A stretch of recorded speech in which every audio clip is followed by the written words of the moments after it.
I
meant to Google Cymbeline today and do my research because I love, and I know Shakespeare. But I'm so embarrassed to say, like, Cymbeline was never on the radar. Well, okay. We can leave that on. Okay, we can leave that on the table. Just turn the knife. But I know the name, but today was so crazy. I tried to sit down 3 times. I tried to sit down and try to get some context. So this will be a sweet surprise.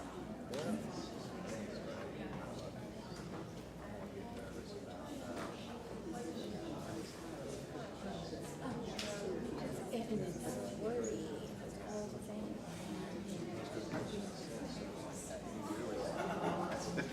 You gotta know all stuff you don't even understand. It's a photograph from Charlie Brown Christmas, Richard Noah and Empire, Kelsey were all in there.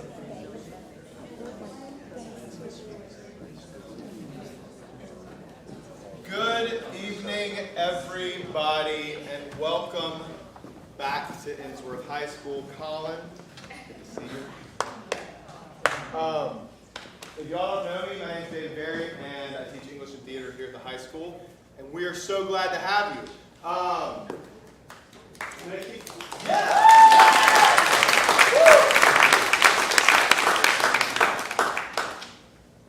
going to say one quick thing. I'm going to keep this short, and we're going to get rolling. There's nothing I love more than telling stories with these guys for y'all. This particular story is one that's important to us because it has a history in our community, not only within the theater program, but also in the English department where it's read in the Shakespeare class. When we did this play 8 years ago, we read it that year in Shakespeare class so that everybody that came would have read it. And at the end of it, we used to read Hamlet and King Lear. When we got to the end of the semester, it said, you should keep Cymbeline, like forever. And so I've been following the advice of my students, and this has been in the English curriculum since then. It is a wonderful play for teenagers, and hopefully you understand a bit more why that is when we get to the end. The fire marshal would really like me to remind you that you can get out the same 2 doors you got in. You can get out down the hall in either direction. There will be one 10-minute intermission in about an hour. We're going to keep it to a true 10, so that depends on y'all as much as it does me. I'll help you. You help me. We'll go out. We'll come back. We'll keep going. Sound good? All right, y'all ready? All right.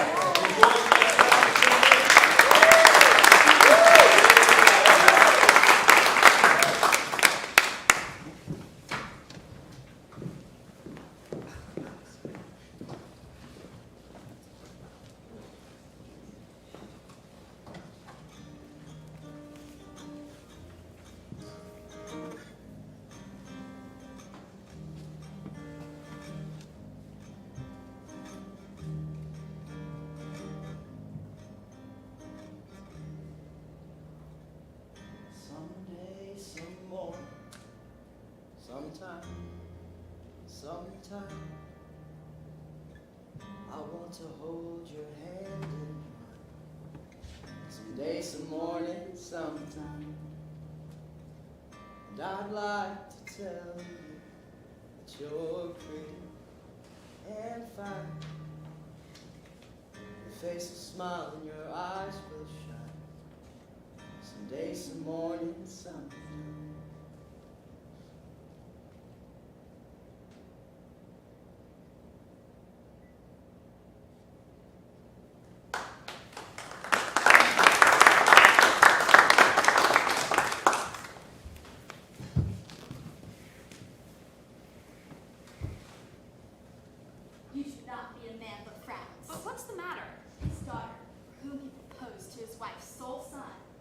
A widow, that way you married.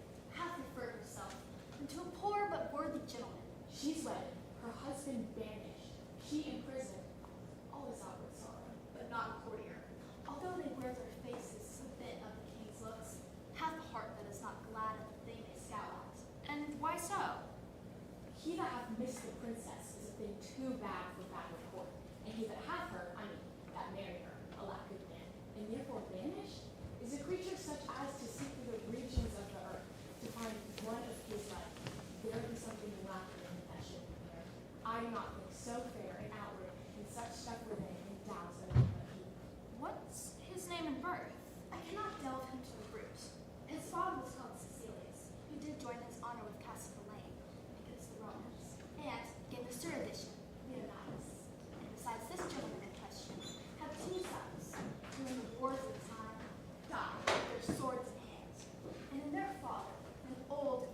2 sons.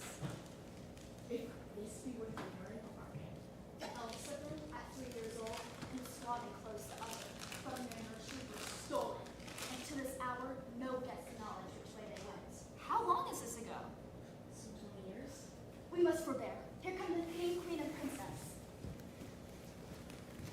No, be assured you should not find me daughter, after the slander of most stepmothers, evil-eyed unto you. You are my prisoner, but your jailer shall deliver you the keys that lock up your restraints. For you, Posthumus, so soon as I win the offended king, I'll be known your advocate. Marry, yet the fire of rage is in him, and 'twere good you leaned on to his sentence with what patience your wisdom may inform you. Please, your highness, I will from hence today. You know the peril. I'll fetch a turn about the garden, though the king hath charged you should not speak together. Oh, dissembling courtesy! How fine this tyrant can tickle where she wounds. You must be gone, and I shall here abide the hourly shot of angry eyes, not content to live, but that there is this jewel in the world that I might see again. Oh, my queen, my mistress! Oh, lady, weep no more, for I will remain the loyalist husband that did e'er take vows. My residence in Rome as one Valerius, which my father was a friend, to me no but by letter. Thither write, my queen, and with mine eyes I'll drink the words you send. Be brief, I pray you. If the king come, I shall incur I know not how much of his displeasure. Yet I'll move him to walk this way. Should we be taking leave as long a term as yet we have to live, the loathness to depart would grow. Adieu. Nay, stay a while! Were you but parting forth to air yourself, such parting were too petty. Look here, love. This diamond was my mother's. Take it, part of it. Keep it till you woo another wife, when Imogen is dead. How? Another? You gentle gods, give me but this I have, and sear up my embracements from another with bonds of death.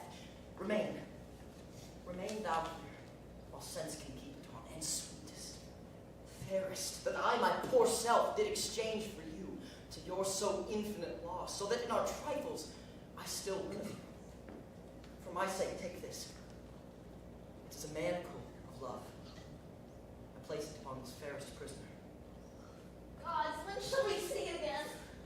Alack, the king! Thou barest thing, evade this from my sight. If after this command thou frock the court with thy unworthiness, thou diest.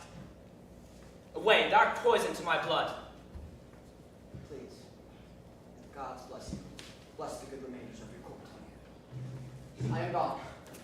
There cannot be a pinch in death more sharp than this. O disloyal thing that shouldst repair my youth, thou heapst the year's age on me. I beseech you, sir, harm not yourself with these vexations. Past grace, obedience, Past hope, and in despair, that way past grace. thou mightst have had the sole son of my queen. Oh, blessed that I have not. I chose an eagle, and did avoid a buzzard. Thou tookst a beggar. What's that made my throne a seat for baseness? No, I rather added luster to it. O thou vile one! Sir, it is your fault that I have loved Posthumus. You bred him as my playfellow, and he is a man worth any woman, overbuys me almost the sum he pays. What? Art thou mad? Almost. Heaven restore me. Would I were a neatherd's daughter, and my Leonatus our neighbor's shepherd's son. Foolish thing. They were again together. You have done naught after our command. Away with her, pen her up. Beseech your patience. Peace, dear lady daughter, peace. Sweet sovereign, leave us to ourselves, and make yourself some comfort out of your best advice. Nay, let her languish a drop of blood a day, and being aged, die of this folly. Fie, you must give way. Here's your servant. How now, sir, what news? My lord, your son drew on my master. No harm, I trust, is done? There might have been, but that my master rather played than fought. I'm very glad on it. Brave sirs, I would they were both in Afric together. Myself by with a needle that I might prick the goer back. Why came you from your master? On his command, he would not suffer me to break into the haven. Left these notes of what commands I should be subject to when it pleased you to employ me. This hath been your loyal servant. I dare lay mine honor he will remain so. I humbly thank your highness. Pray, walk a while. And somehow, half hour hence, I pray you speak with me. You shall at least go see my lord aboard. For this time leave me.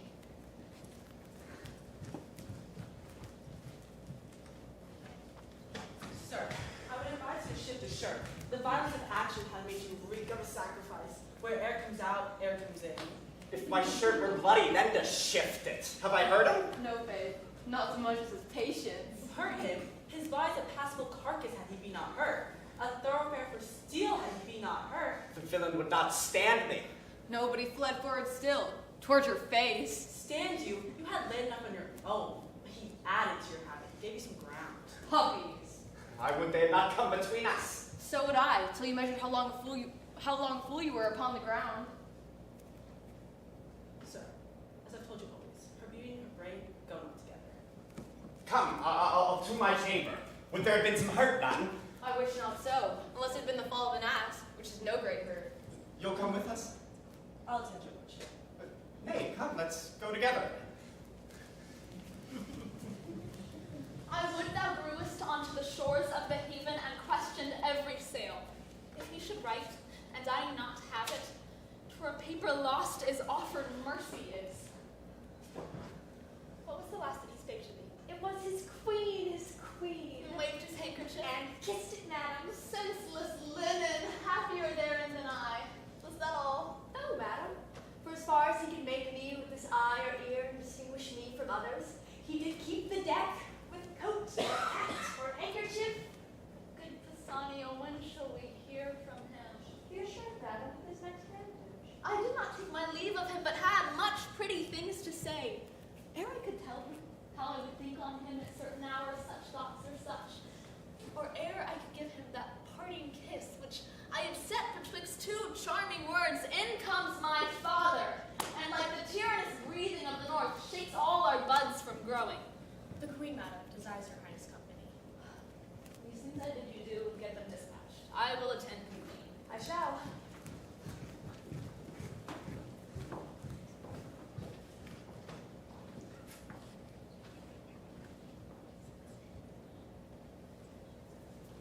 Leave it, sir. I have seen him in Britain. He was then expected to prove as worthy as since he hath been allowed the name of, but I could then look on him without the help of admiration. You speak of him when he was less Furnished than he is now. Ah, I have seen him in all France. We had very many that could behold thee son with as fair minds as he. This matter of marrying his own king's daughter, wherein he must be weighed rather by her value than his own, words, I doubt not, a great deal from the matter. But how comes it he is to sojourn with you? How creeps acquaintance? His father and I were soldiers together, to whom I've often been bound for no less than my life. Here comes the Briton. I beseech you all to be better known to this gentleman, whom I commend to you as a noble friend of mine. How worthy he is, I will leave to appear hereafter, rather than story him in his own hearing. Sir, we have gone together in Orleans. Since when I have been debtor to you for courtesies which I will be ever to pay, and yet pay still. Sir, you owe it my full kindness. I was glad that it told my countrymen and you. It had been pity you to have been put together upon importance of such slight and trivial a nature. By your pardon, madam, I was then a young traveller. If I offend not to say it, my quarrel was not altogether slight. What? Faith! Yes, to be put to the arbitrament of swords. Such should it would by all likelihood have confounded one the other, or have fallen both. That lady is not now living of this gentleman's opinion by this worn out. She holds her virtue still, and I my mind. You must not so far prefer her for ours of Italy. Being so far provoked as I was in France, I would abate her nothing. Though I do profess myself her adorer, not her friend. You may. She went before others, as I have seen this diamond of yours outlustrous many I have beheld. I could not but expect she had exceeded many. But I have not seen the most precious diamond that is, nor you the lady. I praised her as I rated her. So do I my stone. What do you esteem that? More than the world enjoys. Either your unparagoned mistress is dead, or she's outprized by some You are treasure. mistaken. The one may be sold or given if there were wealth enough for the purchase or merit for the gift. The other is not a thing for sale and only a gift of the gods, Which the gods have given to you. which by their graces I will keep. You may wear her in title yours, but you know strange foul lights upon neighboring palms. Your ring may be stolen too. A cunning thief or that way accomplished courtier would hazard the winning of both first and last. Your Italy contains none so accomplished a courtier to convict the honor of my mistress. I do nothing doubt you have store of thieves, Notwithstanding, I fear not my ring. Gentlemen, let us leave. Sir, with all my heart, this worthy signor, I thank him. He makes no stranger of me. We are familiar at first. With 5 times so much conversation, I should get crowned of your fair mistress. Make her go back, even to the yielding, had I admittance or opportunity to friend. No, I dare thereupon pawn the moiety of my estate to your ring, which in my opinion more values it something. But I make my wager rather against your confidence than her reputation. And to bar your offense hereunto, I dare so tempt it against any lady in the world. What lady would you choose to assail? Yours, whom in constancy you think stands so safe. Gentlemen, I enough of this. I- Enough. This has come on too suddenly. Let it die as it was born, and I pray you be better acquainted. I dare thereupon. I would lay you 10,000 ducats to a lady that commend me from the court. I would bring from thence that honor of hers that you imagine so reserved. I will wager against your gold. Gold to it. My ring, I hold dear as my finger. 'Tis part of it. I see you have some religion in you that you fear. 'Tis but a custom in your tongue. I am the master of my speeches, will undergo what's spoken, I swear. Oh, will you? I shall but lend my diamond till you return. Let there be covenants drawn between us. My mistress exceeds in goodness the hugeness of your unworthy thinking. I dare you to this match. Here's my ring. I will not allow this wager. If I bring you no sufficient testimony that I have enjoyed the dearest bodily parts of your mistress, my 10,000 ducats are yours. So is your ring. If I come off and leave her in such honor as you have trust in, this your jewel, she your jewel, and my gold are yours, provided I have commendation for my more free entertainment. I embrace these conditions. Let there be articles betwixt us. Only thus far you shall answer. If you make your voyage upon her, you give me directly to understand that you have prevailed. I am no further your enemy. She is not worth our debate. If she remain unseduced, you're not making it appear otherwise. For your ill opinion in the assault you have made to her chastity, you shall answer me with your sword. Your hand. A covenant. We will have these things set down by lawful counsel. And straightway for Britain, lest the bargain should catch cold or starve. I'll fetch my gold and have our wages recorded. Agreed. Will this hold, think you? Senor Giacomo will not permit it. Pray, let us follow. Whilst yet the dew's on the ground, gather those flowers. Make haste. Who is Nova? I, madam. Dispatch. Now, Master Doctor, have you brought those drugs? Please with your highness, here they are, madam. But I beseech your grace without offense, my conscience bids me ask, wherefore you have commanded of me these most poisonous compounds, which are the movers of a languishing death? I wonder, Doctor. Thou askest me such a question. Have I not been thy pupil long? Hast thou not learned me how to make perfumes, distill, preserve? Yea, so unless thou thinkest me devilish, is it not meet that I did amplify my judgment and other conclusions? I'll try the forces of these thy compounds on such creatures as we count not worthy of the hanging, but none human. Your highness shall from this practice but make hard your heart. Oh, content thee. Here comes a flattering rascal. Upon him will I first work. He's for his master, an enemy to my son. How now, Pisanio? Doctor, your service for this time is ended. Take your own way. I do suspect you, madam, but you shall do no harm. Hark thee, a word? I do not like her. She doth think she has strange lingering poisons. I do know her spirit, and will not trust one of her innate malice with a drug of such damned nature. Though she has a will stupefy and dull the sense awhile, which first perchance shall prove on cats and dogs, and afterward up higher. But there's no danger in what show of death it makes, more than the locking up the spirits at time to be more fresh and reviving. She's fooled with the most false effect, and I the truer so to be false with her. No further service, Doctor, until I send for thee. Weeps she still, sayest thou? Dost thou think in time she will not quench and let instructions enter where folly now possesses? Do thou work. When thou shalt bring me word she loves my son, I'll tell thee on the instant thou art then as great as thy master. Greater, for his misfortunes all lie speechless, and his name is at last gasp. Return he cannot, nor continue where he is. To shift his being is to exchange one misery with another, and every day that comes to decay a day's work in him.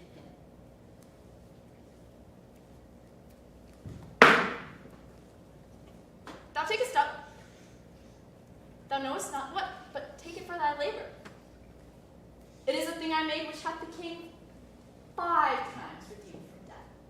Nay, pray thee, take it. It is in earnest of a farther good that I mean to thee. Tell thy mistress how the case stands with her.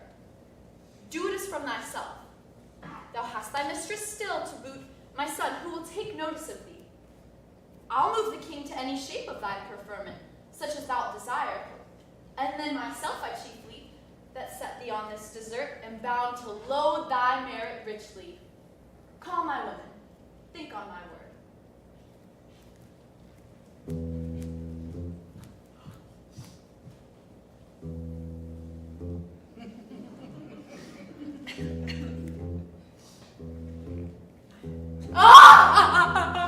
Slide Constantine, not to be shaped, the aged for his master, and remembrancer of her to hold most steadfast.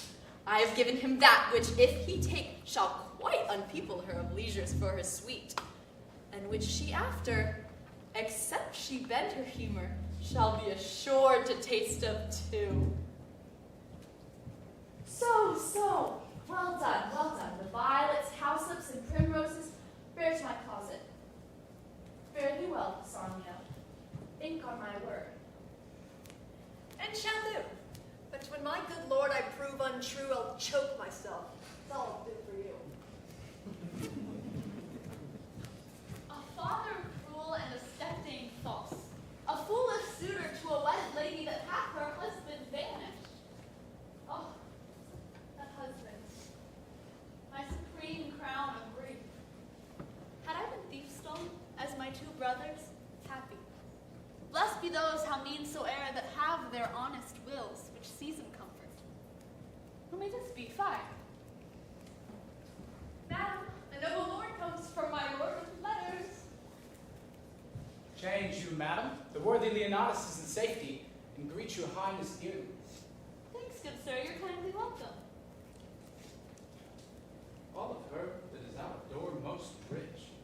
If she be furnished with a mind so rare, she is alone the Arabian bird, and I have lost the wager. Boldest be my friend.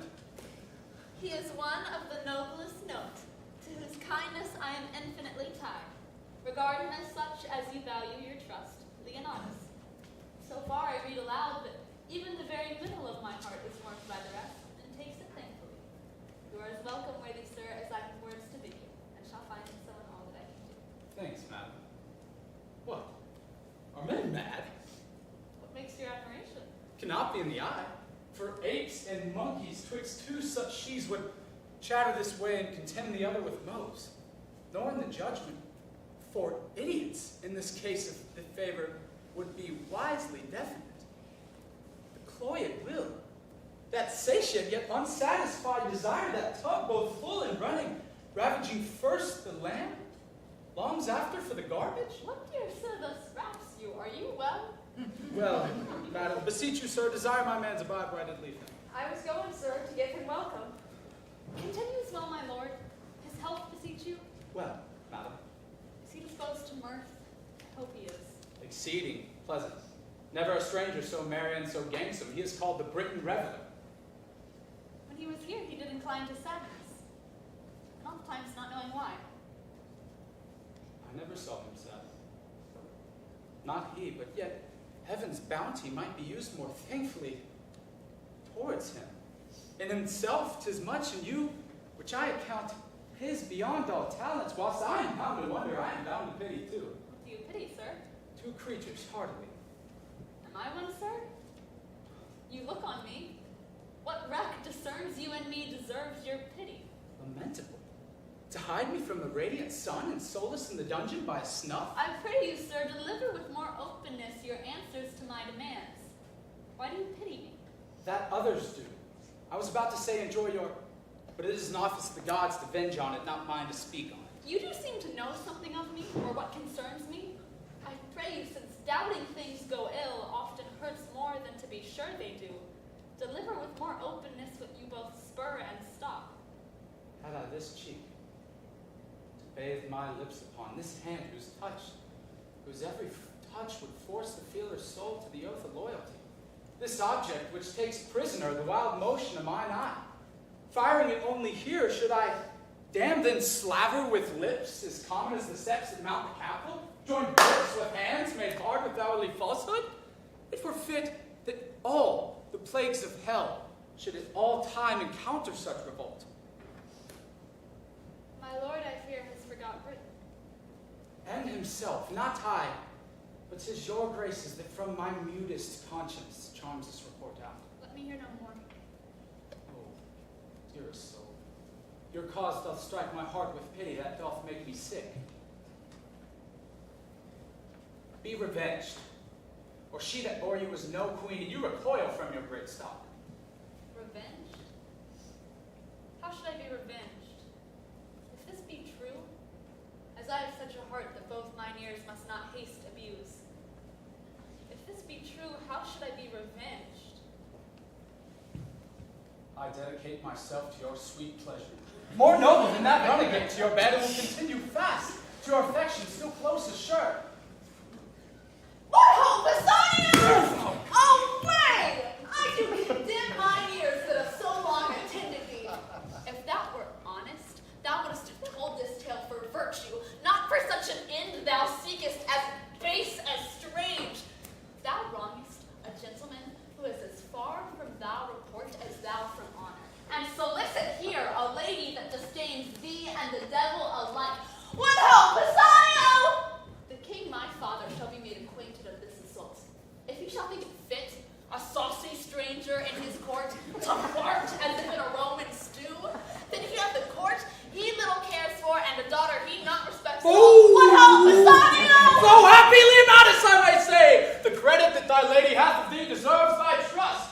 Blessed live you long, a lady to the worthiest sir that country called his, and you, his mistress, only the most worthy is fit.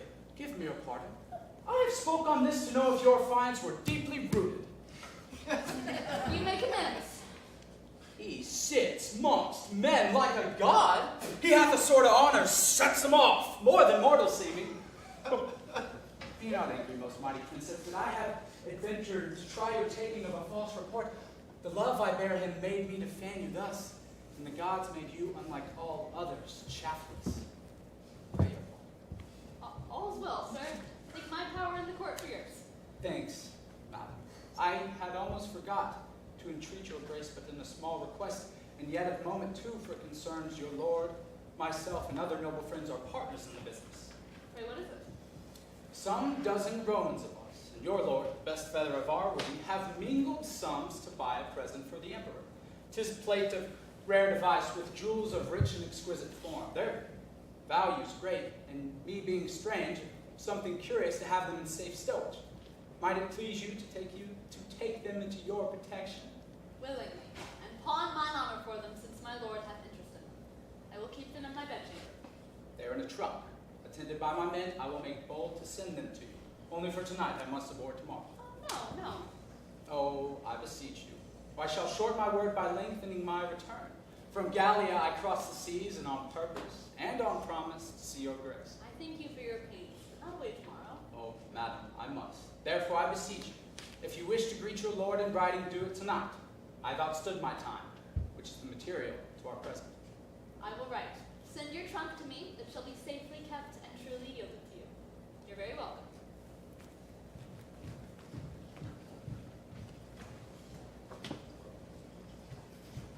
Was there ever man had such luck? Oh, when I kissed the jack upon an upcast to be hid away, and then a whoreson jackanapes must take me up for swearing, as if I borrowed my notes from him and might not spend them at my pleasure. What got he by that? You have broken his pate with your bowl. If his wit had been like him that broke it, it would have run all out. When a gentleman is disposed to swear, it is not for any standers by to curtail his oaths, huh? No, my lord. Whoreson dog. Would he have been one of my rank? You smell like a fool. I'm not vexed more than anything on the earth. Pox on it. I'd rather not be so noble as I am.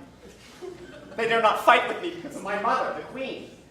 Every jack slave hath his belly full of fighting, but I must go up and down like a cock that nobody can match. Please, bro, come on. Come on. Sayest thou? It is not fit your lordship should undertake every companion that you give offense to. No, I know that. But it is fit I should commit offense to my inferiors. Aye, it is fit your lordship only. Why, so I say. Did you hear of a stranger come to court tonight? A stranger? And I don't know him. He's a strange fellow himself, and knows it not. An Italian count. It is said to be one of Leonardus' friends. Leonardus? A banished rascal, and he's another whatsoever he be. Who told you of the stranger? One of your lordship's pages? Is it fit I would look upon him? Is there no derogation in it? You cannot derogate, my lord. Not easily, I think. Come, I'll go see this Italian. What I lost tonight at bowls, I'll win tonight of him. Come, go. I'll attend your lordship. That such a crafty devil as his mother should yield the world this ass, a woman that bears all down with her brain, and this, her son, cannot take 2 from 20 for his heart and leave 18. Alas, poor princess, thou divine Imogen, with thou endurest betwixt a father by thy stepdame govern, a mother hourly coining plots, and a wooer more hateful than the foul expulsion is of thy dear husband. Heavens will firm the walls of thy dear honor. Keep unshake that temple, thy fair mind, that thou mayest stand to enjoy thy banished glory in this great land.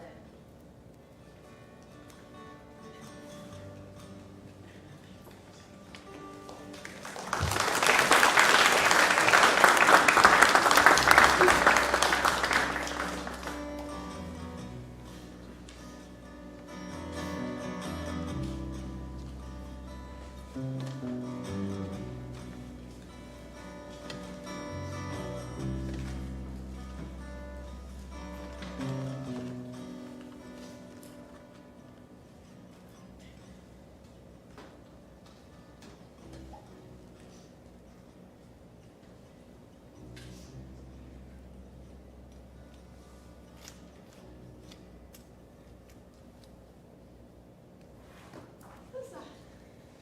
My home in heaven? Please, you madam. Pray, what hour is it? Oh, I have read 3 hours then. My eyes are weak. Pull down the leaf where I've left. To bed. Take not away the taper, leave it burning. And if thou canst wake me by 4 of the clock, I prithee call me. Sleep has seized me wholly. To your protection I commend me, gods, from fairies and tempters of the night. Guard me, beseech ye.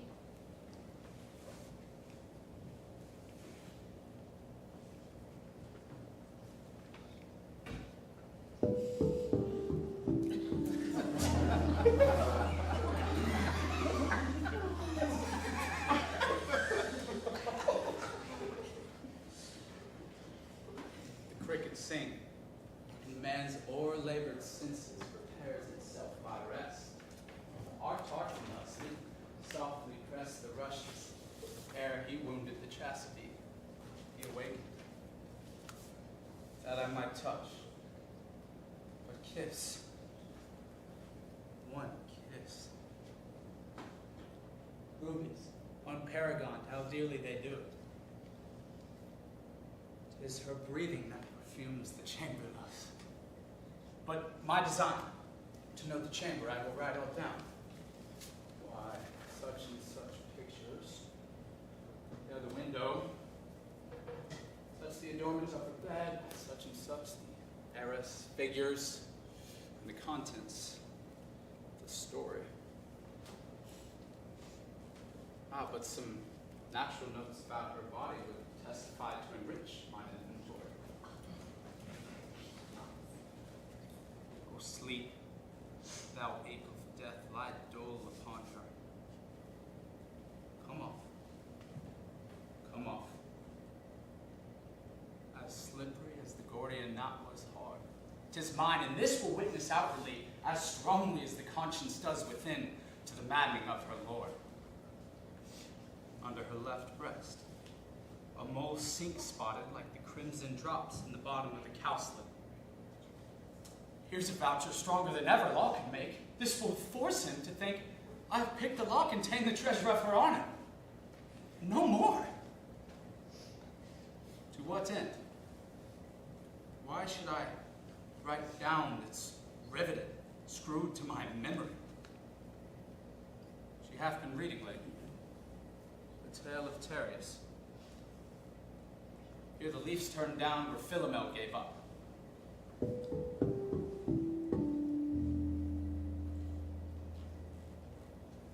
I have enough. Swift, swift, you dragons of the night. Dawning may bear the raven's eye. I lodge in fear. Of this a heavenly angel. Hell is here. 1, 2, 3. Time. Time.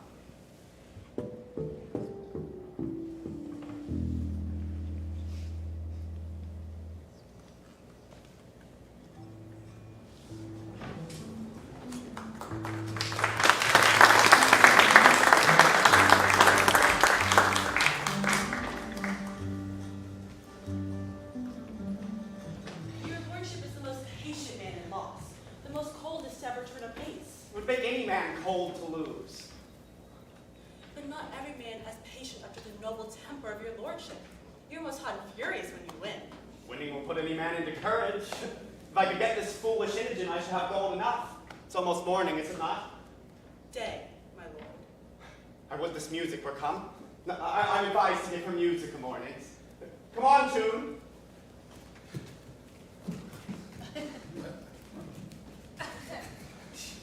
First, very excellent, good conceited thing. After a wonderful sweet air with admirable rich words. And then, let her consider. Hark, hark, the lark at heaven gates. And feverskins rise. Please steep to water, apples spring up down the flowers that flies. And winking every bud beating to open their golden eyes. With everything that pretty is, my lady sweet.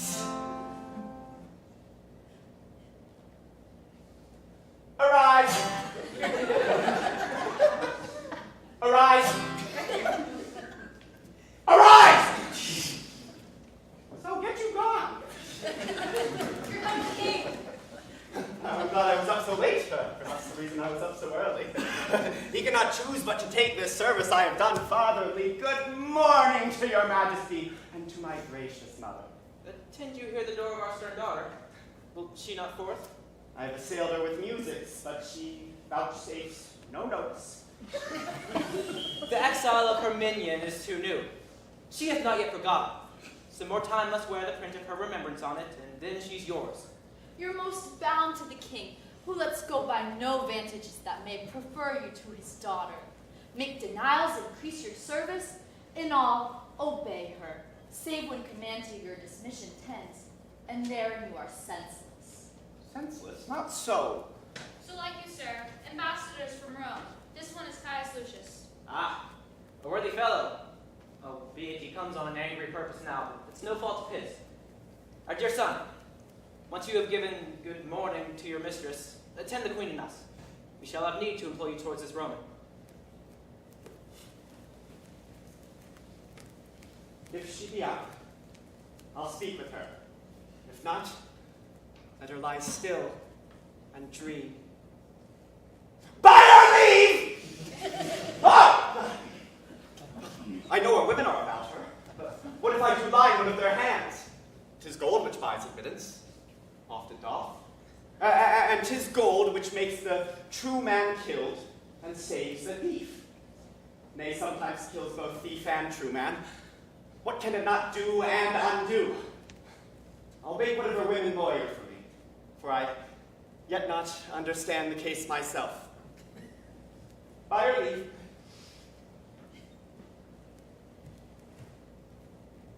What's your lordship's pleasure? Your lady's person. Is she ready? I to my chamber. There is gold for you. Tell me your good report. How? My good name? Or to report to you what I think is good? The princess. Good morrow, fairest. Sister, your sweet hand. Good morrow, sir.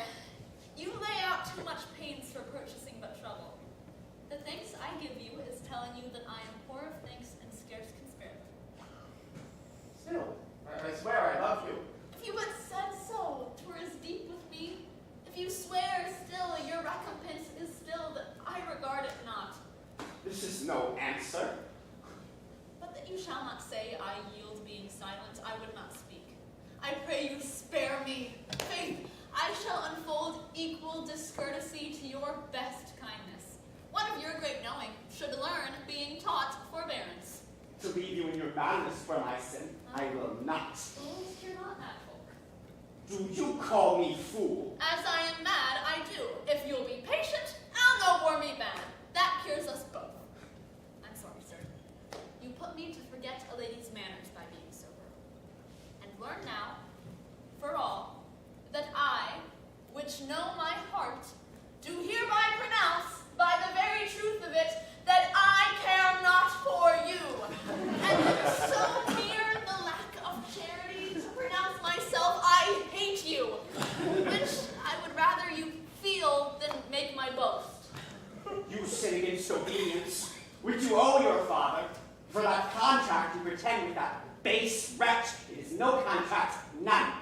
Profane fellow.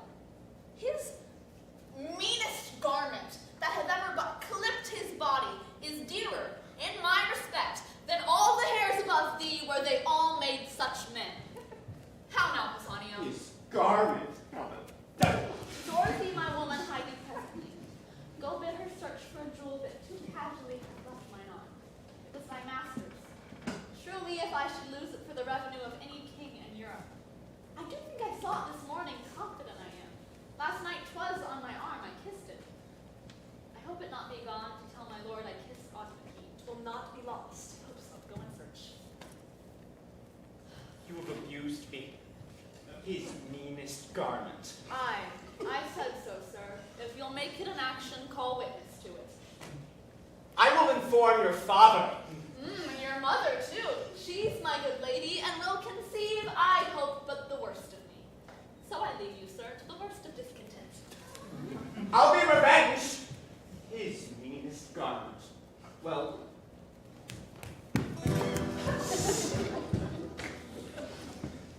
Fear it not, sir. I would I were so sure to win my king, as I am bold her honor will remain hers. That's fair, lady. I must die much your debt. Your very goodness and your company overpays all I can do. By this your king hath heard of great Augustus. Caius Lucius will do his commissions thoroughly, and I think he'll grant the tributes. Send the arrearages, or look upon our Romans, whose remembrance is yet fresh in their loss. I do believe this will prove a war. And you shall hear the legions now in Gallia, sooner landed and are not fearing Britain, and have tidings of any petty tribute paid. Our countrymen are men more ordered than when Julius Caesar smiled at their lack of skill, but found their courage worthy its round. See, Iachimo. Winds of all corners kissed your sails to make your vessel nimble. Welcome, sir. I hope the briefness of your answer made the speediness of your return. Your lady is the fairest I have looked upon. Here are letters for you. Their tenor good, I trust. 'Tis very like. Was Caius Lucius in the Britain court when you were there? He was expected in, but not approached. All is well yet. Sparkles this stone as it was were, or is it not too dull for your good wearing? If I had lost it, I should have lost the worth of it in gold, but I'll make a second journey to enjoy a second night of such sweet shortness that was mine in Britain. For the ring is won. The stone's too hard to come by. Not of which your lady being too easy. Make it not, sir. Your loss, your sport. I hope you know we must not continue friends. Good sir, we must, if you keep covenant. Had I not brought the knowledge of your mistress home, I grant we were to question further. But I now profess myself the winner of her honor, and not the wronger of her or you, having proceeded but by both your wills. If you can make it apparent that you have tasted her in bed, my hand and ring is yours. If not, the foul opinion you have of her pure honor gains or loses your sword or mine, or leaves masters both who shall find. First, her bedchamber, where I confess I slept not, but had that was well worth watching. It was hanged with tapestry of silk and silver. The story, proud Cleopatra when she met her Roman. This is true, and this you might have heard of here by me or by some other. More particulars must justify my knowledge. So then, master, you do your honor injury. The chimney is south the chamber, the chimney piece chaste I am bathing. This is a truth which you might from relation likewise reap, being as it is much spoke of.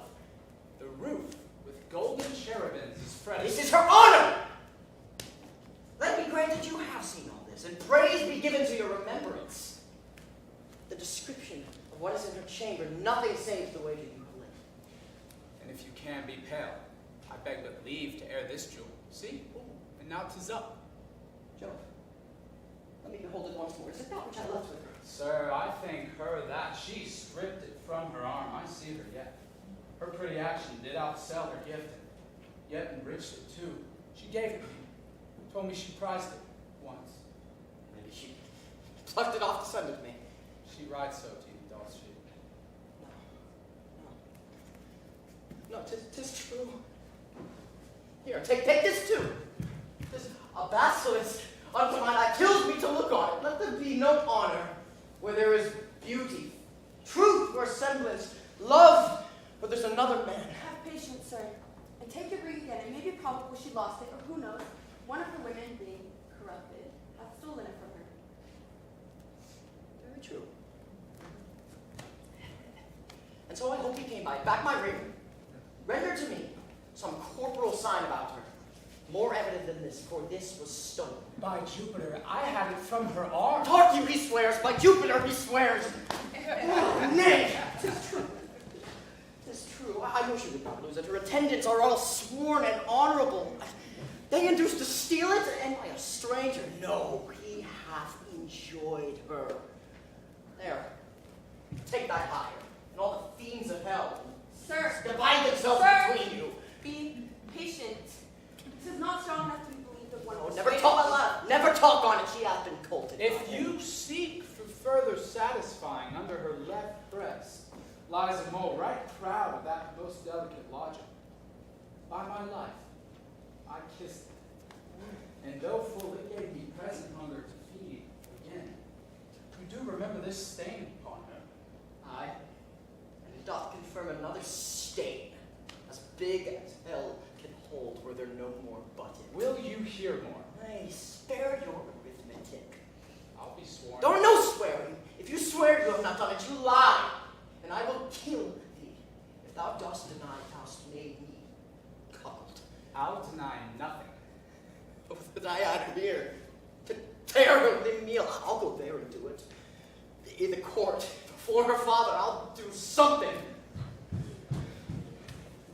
Quite besides the government of patience, we have one. Let us follow him and prevent the current wrath against himself. With all my heart.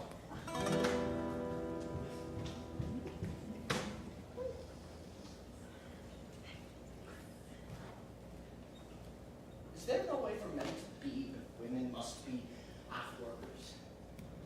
We are all bastards. That most venerable man, which I did call my father, was I know not where when I was stamped. Some coiner with his tools made me a counterfeit. My mother seemed the Diane of that time. So doth my wife, the nonpareil of this old. Vengeance.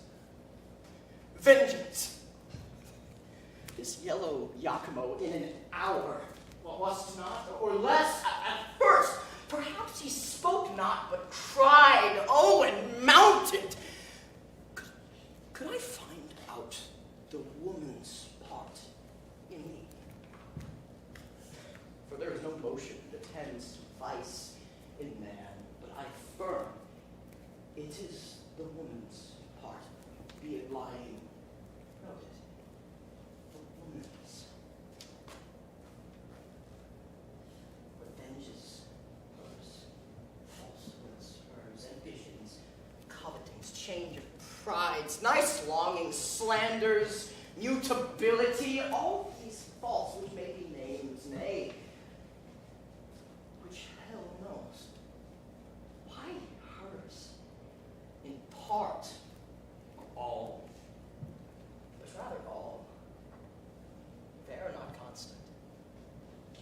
I'll write against them, detest them, curse them. Yet 'tis greater still than true hate to pray they have their will. Very devils do not plague them better.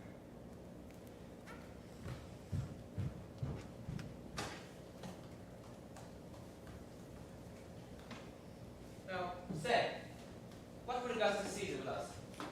When Julius Caesar, whose remembrance yet lives in men's eyes and will to ears and tongues be theme and hearing ever, was in this Britain and conquered it, Cymbeline, thine uncle, famous in Caesar's praises, knoweth less than in his feast deserving it of him.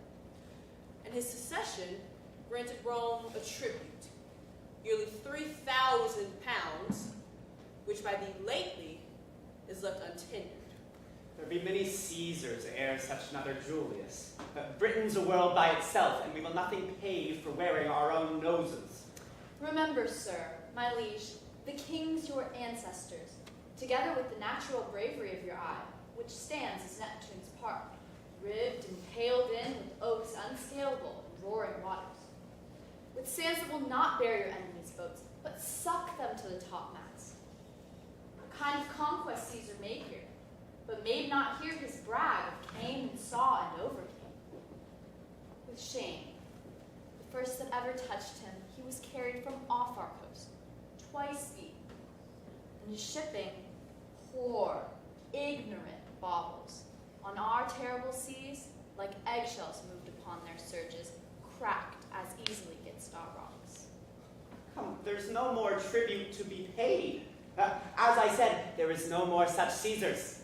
Others of them may have crooked noses. Son, let your mother vent. Why tribute? Why should we pay tribute?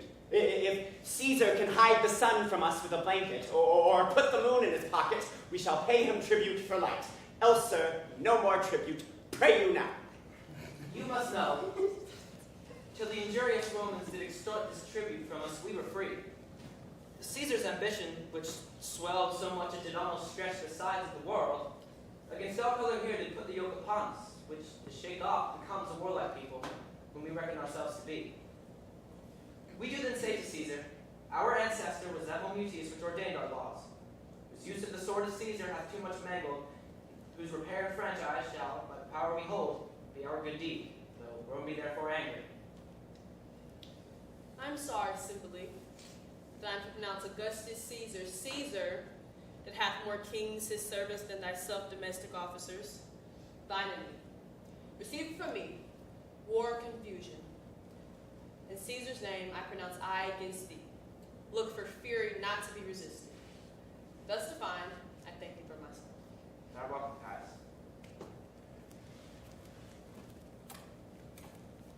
His Majesty bids you welcome. Take pastime with us a day or two, or longer. So, sir. I know your master's pleasure, and he mine. All that remain is welcome.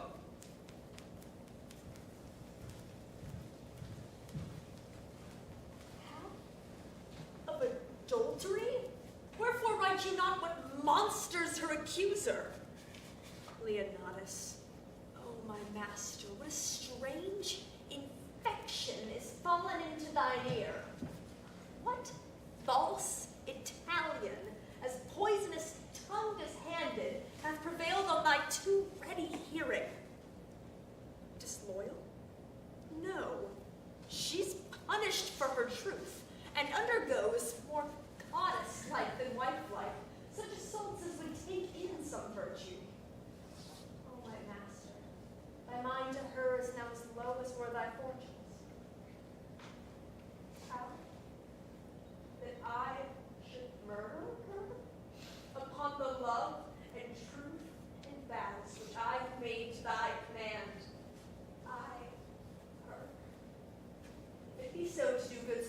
and never let me be counted serviceable. The letter that I have sent her by her own command shall give the opportunity. Oh, damned paper, black as the ink that's on thee. Oh, here she comes. I am ignorant in what I am commanded. How now, Bassanio? Madam, here's a letter from my lord. Who? Thy lord? Oh, that is my lord Leonatus. Oh, learned indeed were the astronomer that knew the stars as I his characters. He laid the future open. You good gods, let what is here contain the relish of love, of my lord's health, of his contentment. Yet not that we two are asunder. Let that grieve him. Some griefs are medicinable. This is one of them, for it doth physic love. Of his contentment, all but in this. Good wax thy weave. Blessed be you bees that make these locks of counsel.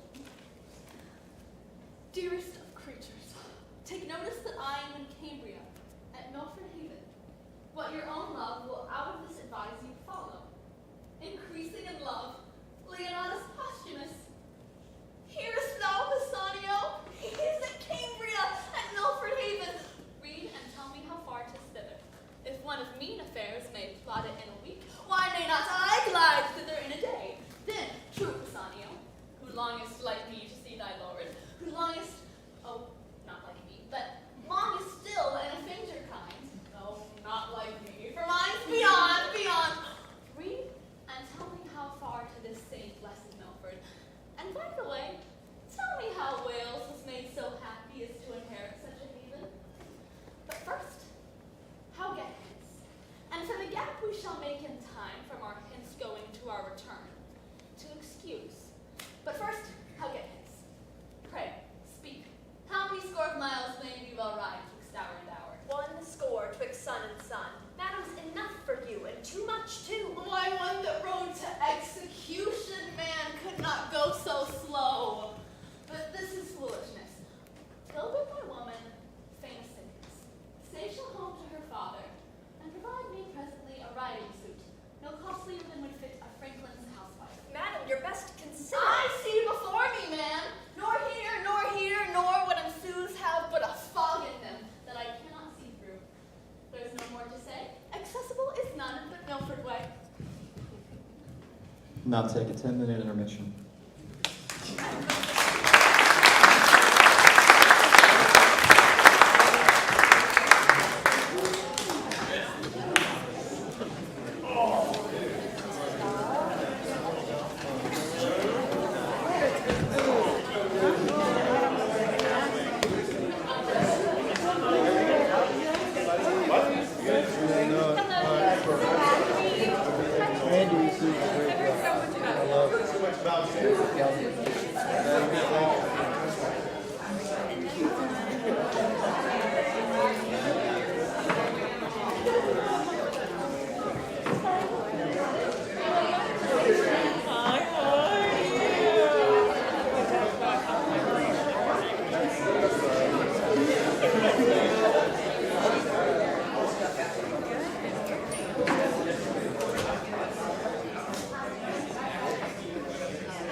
I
getting it.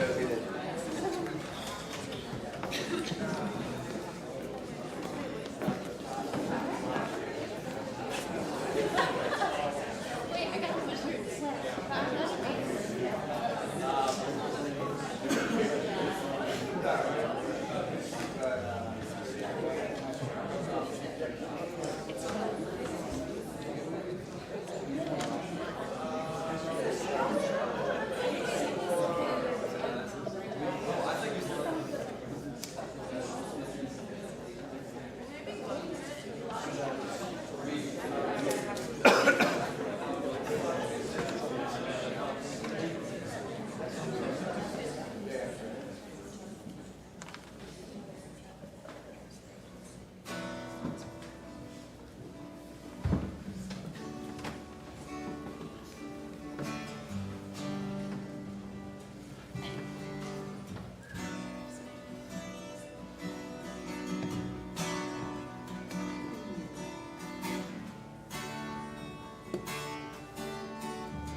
I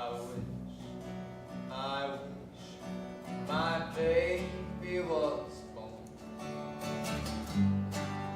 sitting on his papa's knee.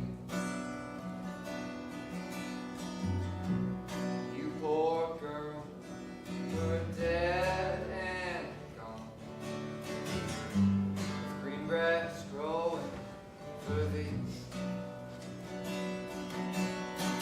I ain't no saint, nor never shall be.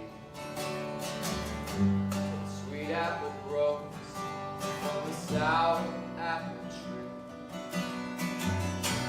But I still hope the day will come. You and I will walk as one.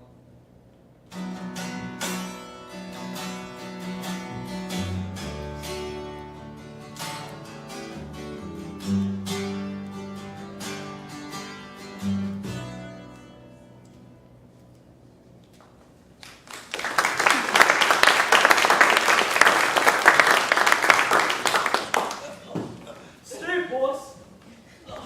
This gate instructs you how to adore the heavens and bows you to our morning's holy office. The gates of the monarchs are arched up so high that the giants may jet through without good miles to the sun. Now hail, thou fair heaven! Hail heaven! Hail heaven! Now from our mountains forward, up to yon hill, your legs are young. I'll tread these flats.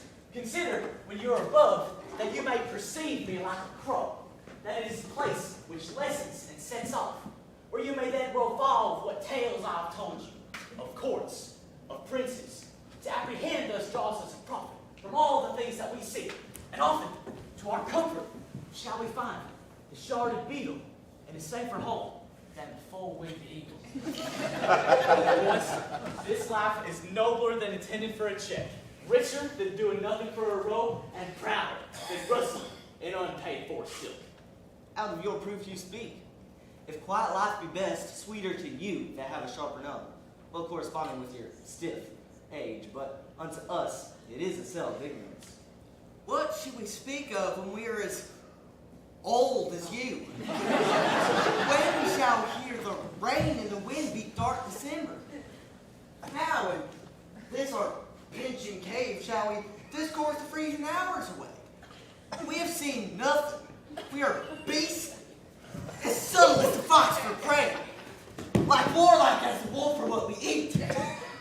Our valors taste what flies, our cave we make it quiet, as doth the prison bird and sing our bondage freely. How you speak? Did you but know the city's usuries and felt them known? The art of the court, as hard as leave is to keep, whose top to climb was a certain fall. Oh, boys, this story the world may read in me. My body is marked with Roman swords. My report was once first with the best of note. Cymbeline loved me, and when a soldier was the theme, my name was not far off. Then was I as a tree, whose boughs did bend with fruit, but then in one night, in a storm, or a robbery, call it what you will, shook down my mellow hands, nay, my leaves. and left me bare to the weather. Uncertain favor. And my fault being nothing, as I've told you oft, but that two villains, whose false oaths prevailed before my perfect honor, swore to Cymbeline that I was confederate with the Romans.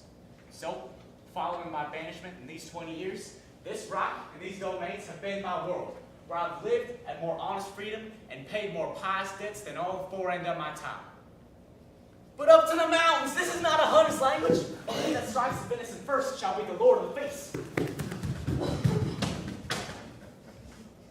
How hard it is to hide the sparks of nature. These boys know little they are sons to the king, nor Cymbeline dreams that they are alive. They think they are mine, and though brought up thus meanly, in the cave wherein they bow, their thoughts do hit the roofs of palaces.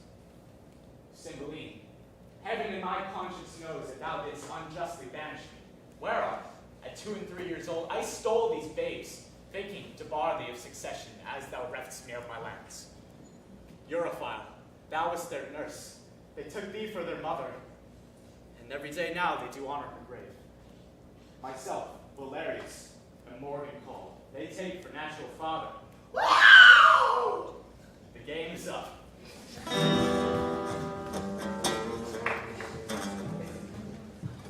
Thou toldst me when we came from Horse the place was near at hand.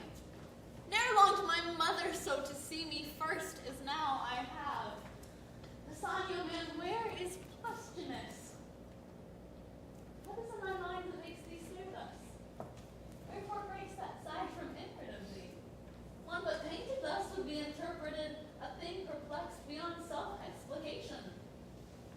What is the matter? Why tenders this paper to me with a look untender?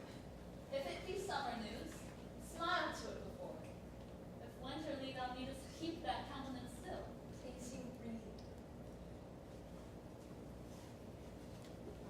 Thy mistress, Bassanio, hath played the strumpet in my bed. I speak not of weak surmises, but of proof as strong as my grief and as certain as I expect my revenge. That part thou, Bassanio, must act for me. Let your own hands take away her life. I will give the opportunity at Milford Haven. For if thou fear to strike and make me certain it is done, thou art the pander to her dishonor and equally to me disloyal. What have I need to draw my sword? The paper hath cut her throat already. False to his bed? What is it to be false? To lie and watch there and think on him? To weep twixt clock and clock? If sleep charge nature to break it with a fearful dream of him and cry myself awake, that's false to his bed, is it? Alas, good lady. I false? Some jay of Italy whose mother was her painting hath betrayed him. Poor I am stale, a garment out of fashion, and for I am richer than to be hung by the walls, I must be ripped to pieces with me. Oh, men's vows are women's traitors. All good seeming by thy revolt, dear husband, shall be thought put on for villainy, not born where it grows, but worn a bait for ladies. Good madam, hear me. Fellow, be thou honest. Do thy master's bidding. When thou seest him a little witness my obedience. Look, I draw the sword myself.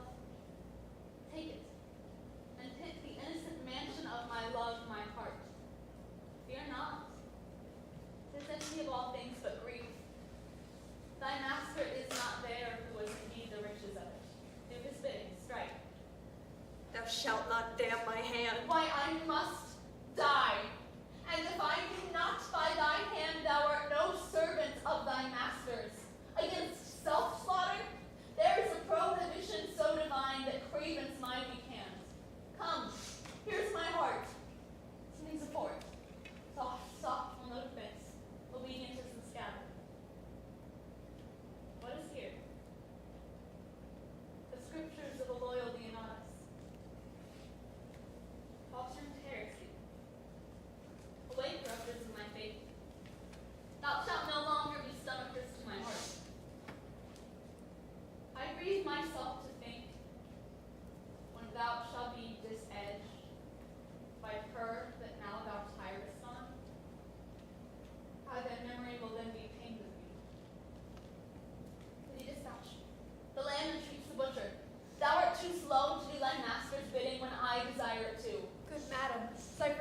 command to do this business, I have not slept one wink. Do it and to bed then.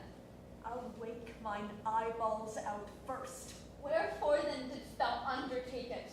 Why didst thou abuse so many miles with a pretense? This place, mine actions and thine own, our horses' labor, the time inviting me, the perturbed court for my being absent, whereunto I never propose return.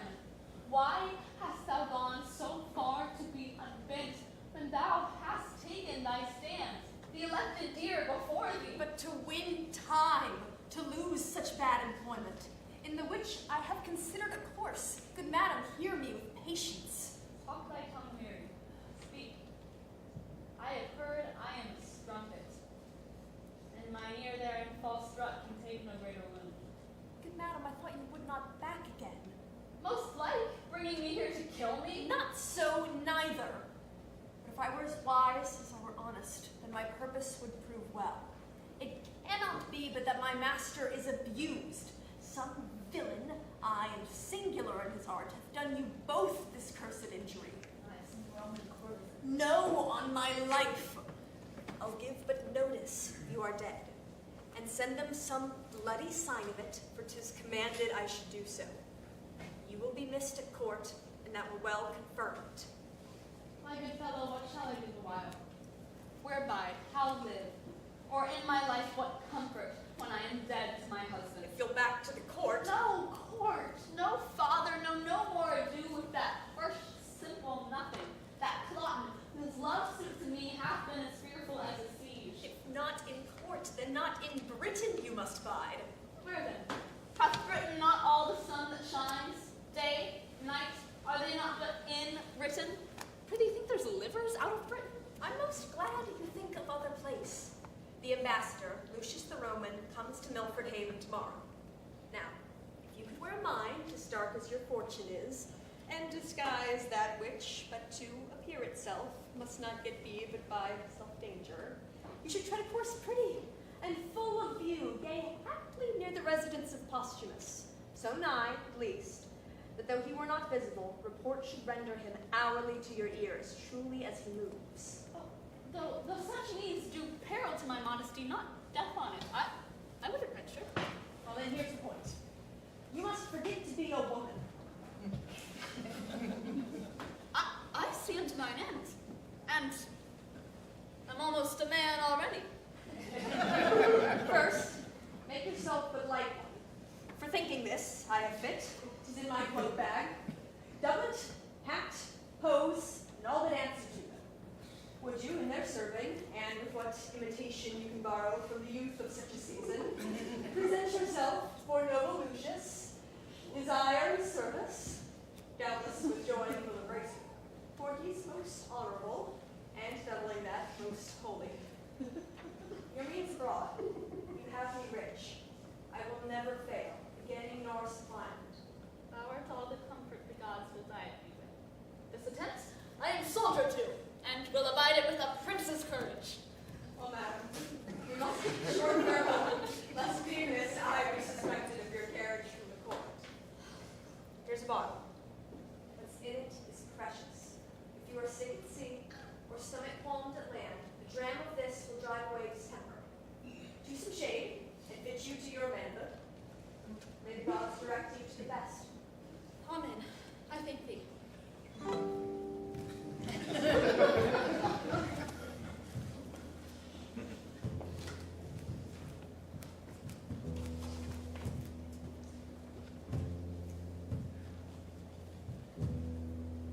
Thus far, and so farewell. Thanks, royal sir. My emperor hath flown, and I must convince. And am right sorry that I must declare thee my master's enemy. Our subjects, sir, will not endure his yoke. And for us to show any less sovereignty than they must needs appear unkinglike. So, sir. Madam, all joy befall your grace and you. So farewell, noble Lucius. Your hand, my lord. Receive it friendly, but from this time forth I wear it as thy enemy. Sir, the event is yet to name a winner. Very well. Happiness.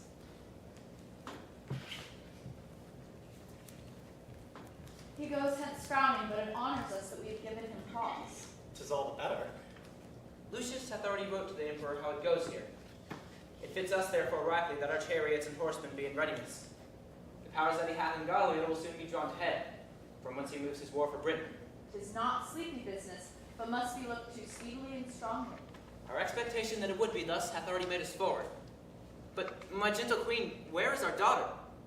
She hath not appeared before the Roman, nor to us hath hindered the duty of the day. She looks us like a thing more made of malice than duty. We have noted it. Call her before us.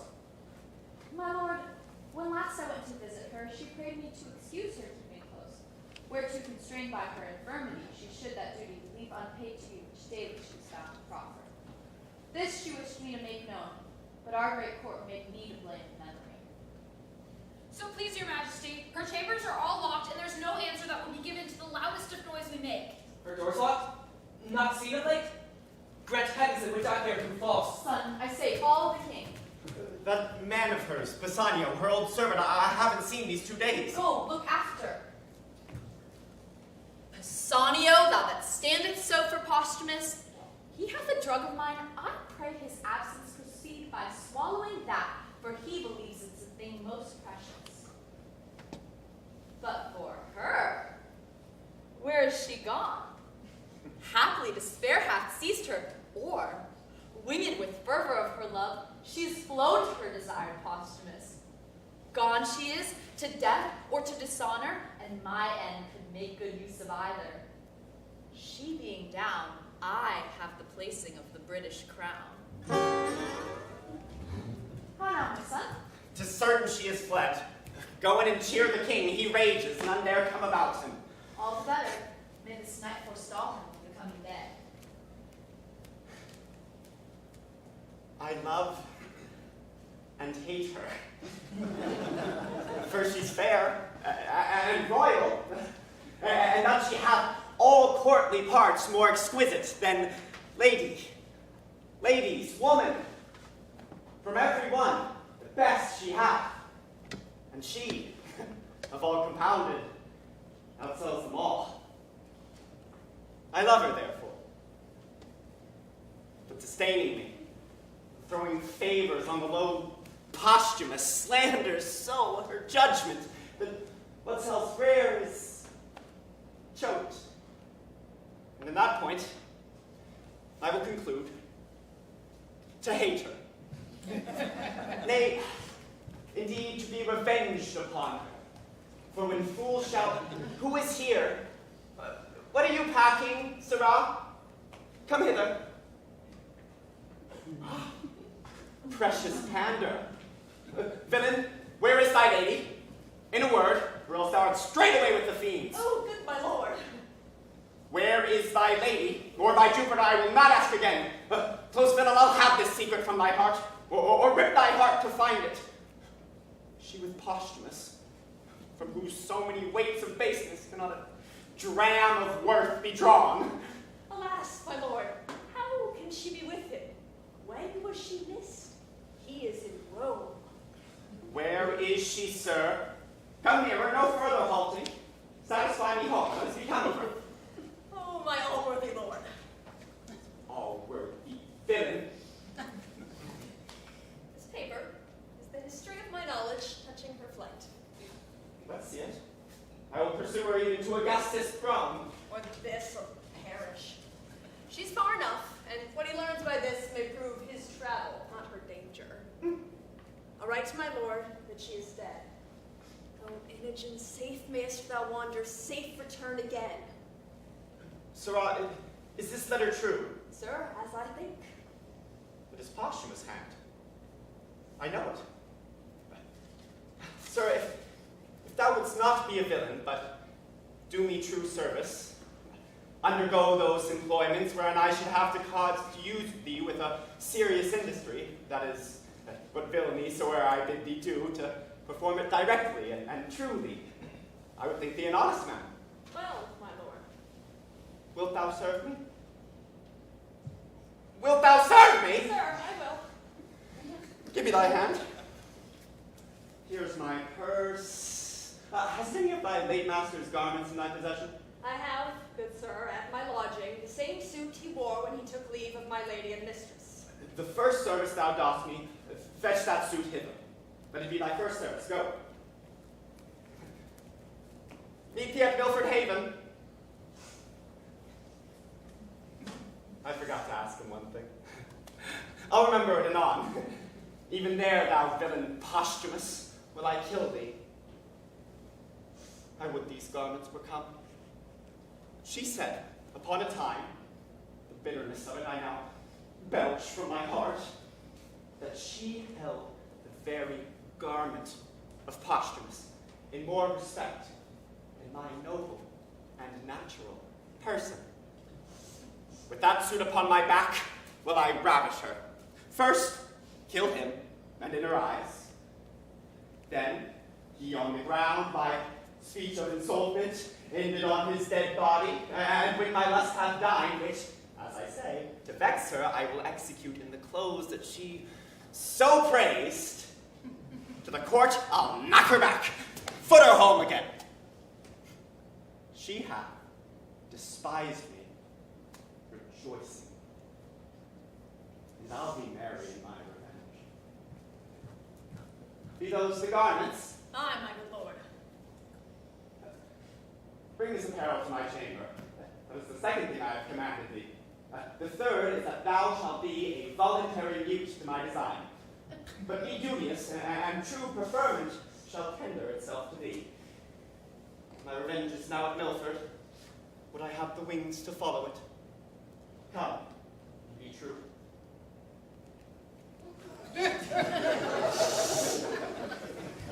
Thou biddest me to my loss. For true to thee were to prove false, which I will never be to him that is most true.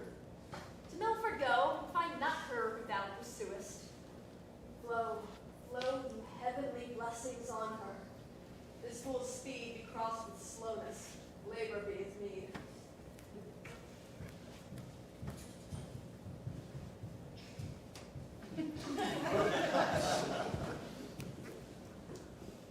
I see a man's life as a tedious one. I've tired myself, and for 2 nights together made the ground my bed. I should be sick, but that my resolution helps me. Milford, when from the mountain top Pisanio showed me thee, thou wast within a kin. 2 poor folk told me I could not miss my way. Well, beggars lie that have affliction on them, knowing 'tis punishment or trial. Yes. No wonder when rich ones scarce tell truth. To lapse in fullness is sorer than to lie for need, and falsehood is worse in kings than beggars. My dear Lord, thou art one of the false ones. Now I think on thee, my hunger's gone, but even before I was at a point to sink for food. What is here? There's a path to it. It's some savage hold. I were best not call. I dare not call. Oh, who's there? If anything that's civil, speak. If savage, take or lend. Oh! No answer. Then I'll enter.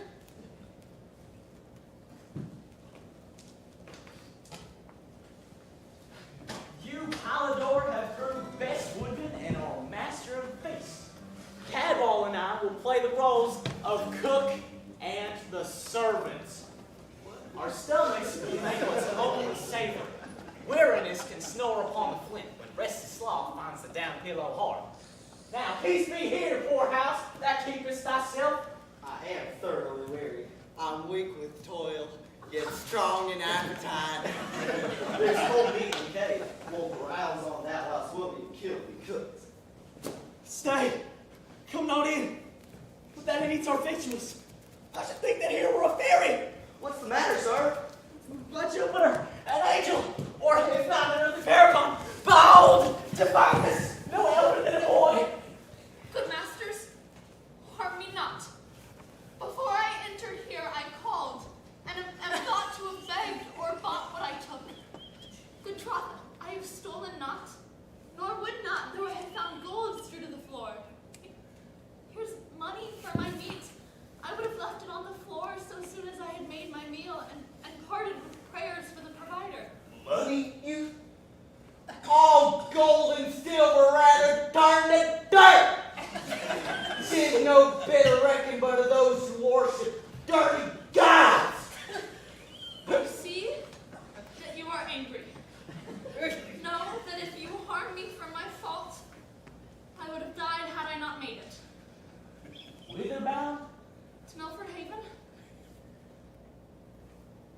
What's thy name? Fidelity, sir. Prithee, fair youth, Think us no churls, nor measure our good minds by this rude place that we live in. well encountered. 'Tis almost night. You shall have better cheer ere you depart. Thanks to stay here. Boys, bid him welcome. Were you a woman, youth, I should woo harder to be a guru than honesty. He is a man! I will love him as my brother. And such a welcome as I give to him after long absence such as yours. Most welcome! Be sprightly, for we fall amongst friends. Once friends of brothers. Had it been that they had been my father's sons, and so in my prize been less, and then more equally ballasting thee, Posthumus. It brings us some distress. Would I could free it, or I, whate'er it be, what pain it cost, what danger. God! Oh, Lord, boys!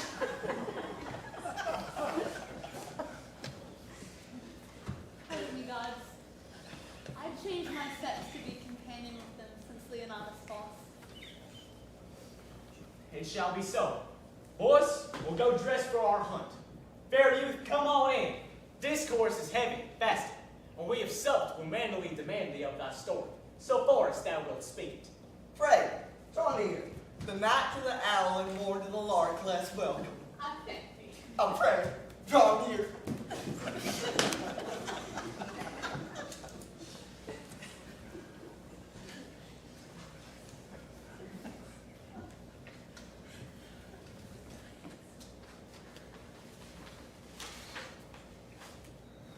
Near to the place where they should meet, if Pisanio have mapped it truly.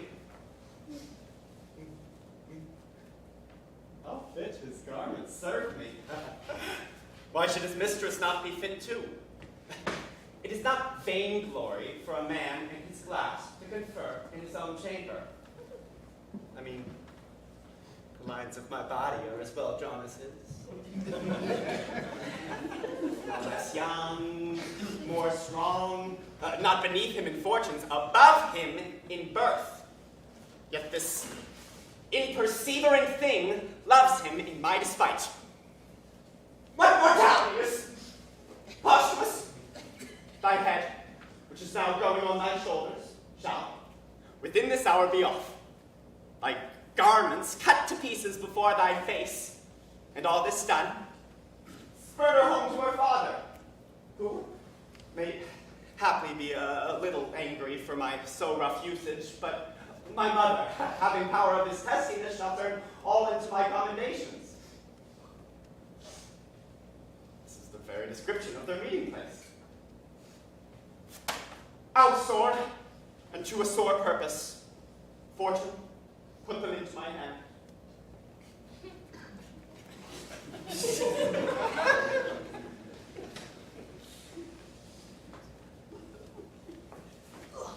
You are not well. Remain here in the cave. We'll come to you after hunting. Brother, stay here. Are we not brothers? So man and man should be, but clay and clay differ in dignity, as dust is both alike. I'm very sick. Yo, you to hunt. All about him. So sick I am not, yet I am not well. I am sick, but your being by me cannot amend me. I love thee. I have spoken. So how much the quantity, the weight, as much as I do love my father? What? I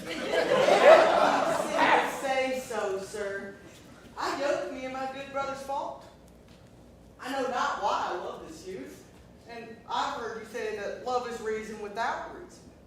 We're dead at the door, and a demand who is it shall die. I'd say my father, not this youth.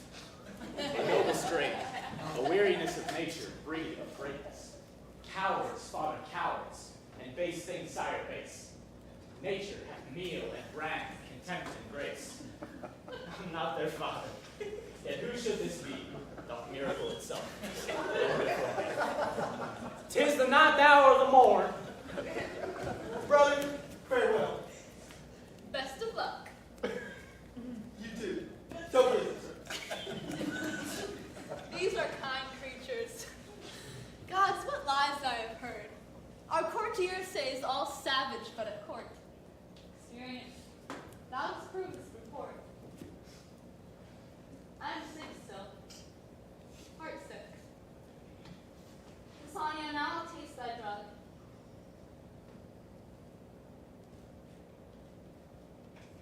To the field! To the field! We'll not be long away. Fair you say. Will not be long away. Pray, please be not sick, for you must be our housewife, Well or ill, I am bound to you. and shall be ever. This youth, however distressed, appears that he had good ancestors. How angel-like he sings. But isn't he cookery? He cuts our roots into characters. That grief and patience rooted in them both mingle their spurs together. It is great morning. Come on away.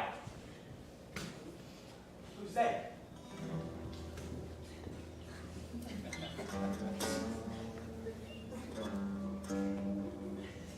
I cannot find those renegades. That villain hath mocked me. I am faint. Those renegades. Means he not us? I hardly know him. 'Tis Clyde, the son of the queen. I fear some ambush. I saw him not these many years, yet I know 'tis he. We are held as outlaws. Hands. He is but one. You and my brother search what companies are near. Pray away. Let me alone with him. Soft? But what are you that fly me thus? Some villain mountaineers I have heard of such. What slave art thou? Thou art a lawbreaker. A villain, yield thee, thief. To who? To thee? What art thou? Have I not an arm as big as thine? A heart as big? Thy words I grant are bigger. For I wear not my dagger in my mouth. Tell me who thou art, why I should yield to thee. Thou villain face. Knowst me not by my clothes? No, nor thy tailor, rascal. Who is thy grandfather? He made those clothes which, as it seems, make thee. Thou precious varlet, my tailor made them not. His then, and thank the man that gave them thee. Thou art some fool, I am loath to be thee. Thou injurious thief, hear but my name, and tremble. What's thy name? Clotten. Why, thou double villain be thy name. I cannot tremble. Were it toad or adder or spider, 'twould move me sooner. To thy further fear, nay, to thy mere confusion, thou shalt know I am son to the queen. I am sorry for it. Not seeming so worthy as thy birth. Die the death. When I have slain thee with my proper hand, I'll follow those that even now fled hence, and on the gates of Ludstown set your heads. Yield, rustic mountaineer.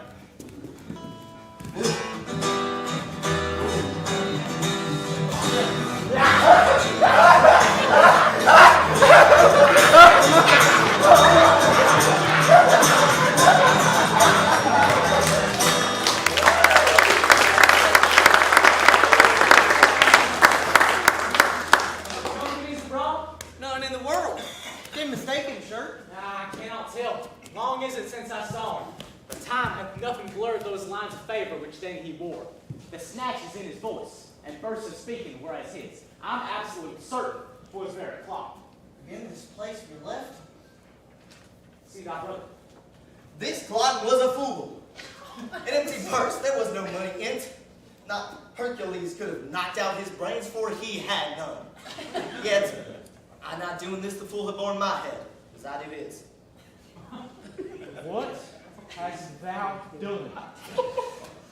I am perfect. What? Cut off one Clotten's head, sent to the queen after his own report, who called me traitor, mountaineer, and swore with his own single hand he'd take us in, displace our heads where, thank the gods, they grow, and set them on Ludstown. We are all undone. Why, worthy father, what have we to lose but that he swore to take? Our lives. The law protects not us, then why should we be tender to let an arrogant piece of flesh threat us, play judge and executioner, all himself? For we do fear the law. what company discovered you abroad? No single soul can we say honor for. And all save for board, he must have some attendance. Not madness, not frenzy, not absolute madness. Should have braved him to come here all by himself. And on good ground we fear, for we do fear, that body hath a tale more perilous than he. Howsoe'er, my brother hath done well. With his own sword, which he did wave against my throat, I've taken his head from him.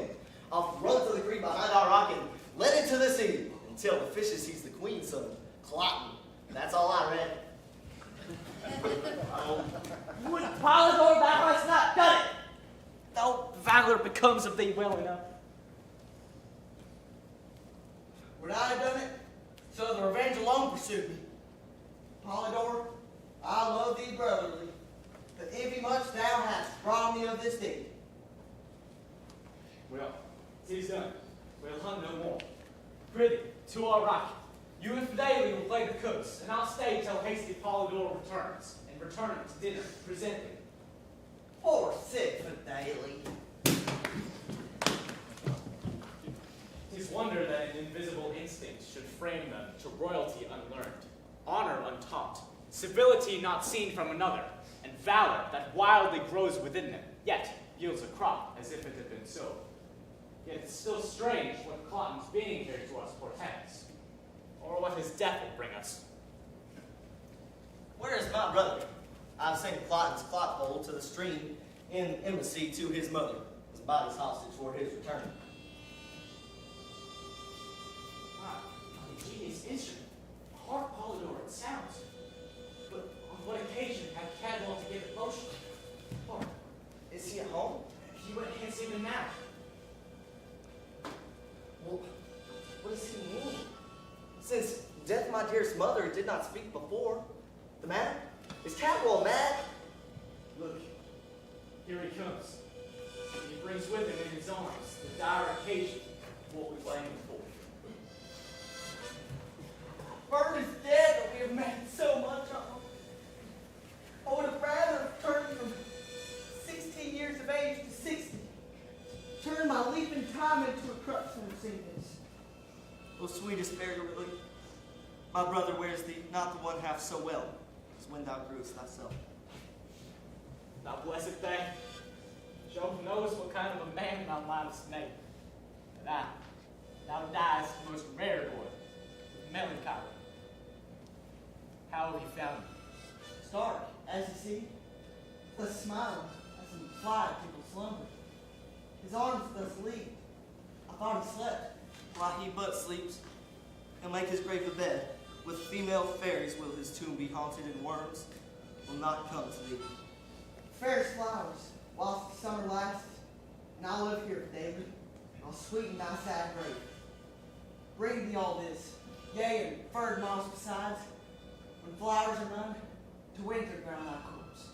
Prithee, have done, and do not play in witch-like words with that which is so serious. Let us bury him. Let us, Polydor. And now our voices have got the managed crack. Sing him to the grave as once our mother. Use like notes and words, save that Europhile must be fitted. Cadwell, I cannot sing. I'll weep. We'll speak then. Great griefs I see. Medicine for the list, for Clotton is quite forgotten. He was a queen's son, boys. And though he came here already, remember, he was paid for that. And that the mean and the mighty, brought together, have one dose. Let's say our song the last. Brother, let's begin. Fear no more the heat of the sun, nor the furious wind of its rage. Thou thy worldly tax cast up, home are gone and ta'en thy wages. Golden lads and girls on us, as chimney sweepers come to dust. Fear no more the lightning flash, nor the dreaded thunderstone. Fear not slander, censure, rest. Thou hast finished joy and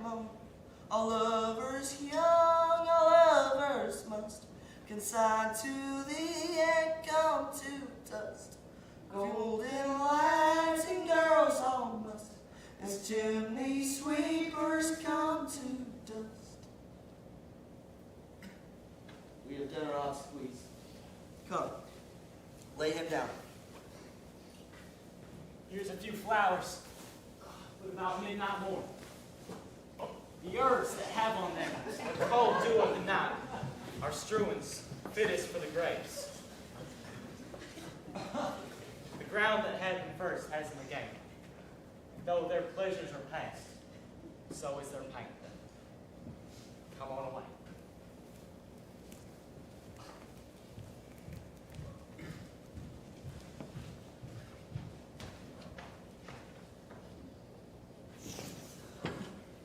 I thank you, sir. To Milford Haven? Which is the way? Odds Pickens. Can it be 6 miles yet? I've gone all night, Faith. I'll lie down and sleep.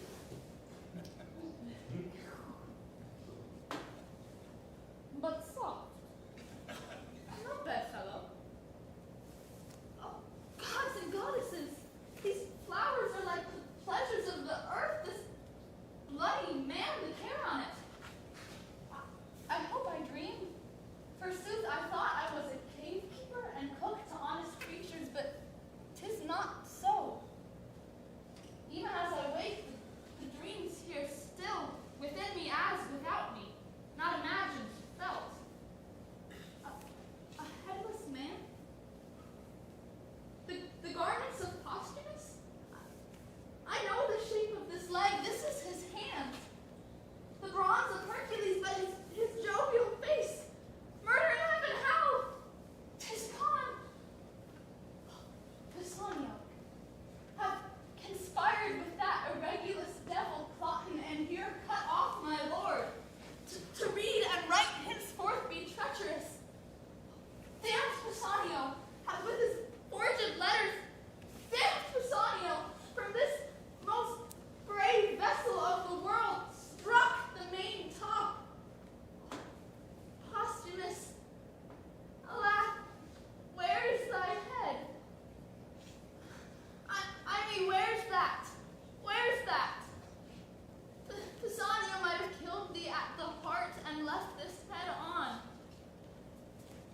How can this be? Bassanio? The drug he gave me, which he said was precious and cordial to me, have I not found it murderous to the senses? That confirms at home this is Bassanio's doing, and Cloten. My lord, my lord.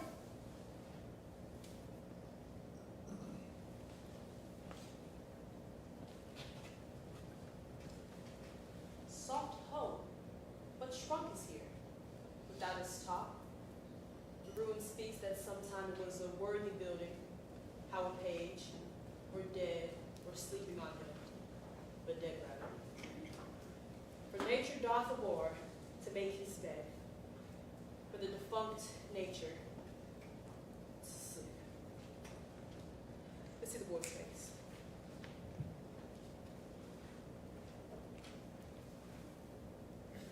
He's alive, my lord.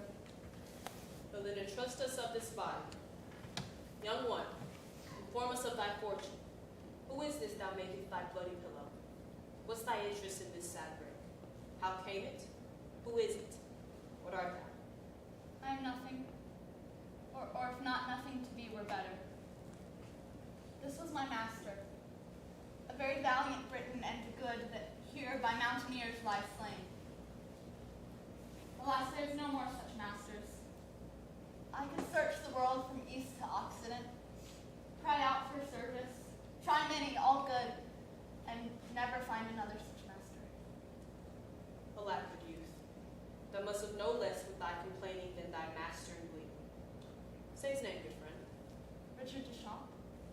If I do lie and do no harm by it, though the gods hear me, I hope they'll forgive. Sayest thou, sir? Thy name? Fidelis, sir. Thy name fits thy faith thy name. Wilt thou take thy chance with me? I will not say thou will be so well mastered, but be sure no less beloved. I will follow. But first I'll hide my master from the flies, as deep as these poor pickaxes can dig. with wildwood leaves and weeds, I will strew his grave, and set over it a century's worth of prayers, such as I can, twice o'er. I'll weep and sigh, and leaving so his service follow you. So please you entertain me.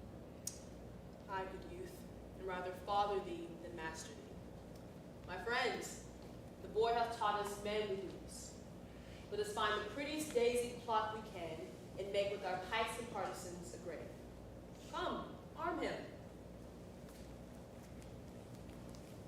Boy, he is preferred by thee to us, and will be interred as soldiers can. Be cheerful, wipe thine eyes. Some means are the happier to arise.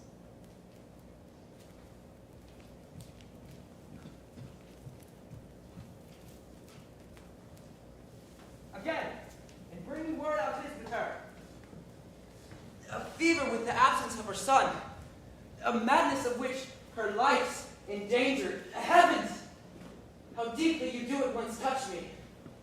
Imogen, the great part of my comfort, gone. My queen upon a desperate bed, and in a time when fearful wars point at me. It strikes me past the hope of comfort. But for thee, fellow, who needs must know of her departure, but dost seem so ignorant, will enforce it from thee by a sharp torture. Sir, my life is yours. I humbly set it at your will. But for my lady, I nothing know where she remains, why gone, nor when she purposes return. Beseech your highness, hold me your loyal servant. Good my liege, the day that she was missing, he was here. I dare be bound he's true. Will slip thee for a season, but our suspicion does yet depend.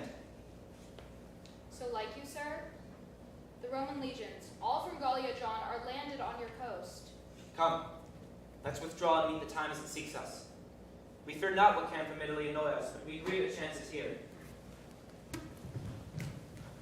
I heard no letter from my master since I wrote him Imogen was slain. It is strange. Nor hear I from my mistress, who did promise yield me often tidings.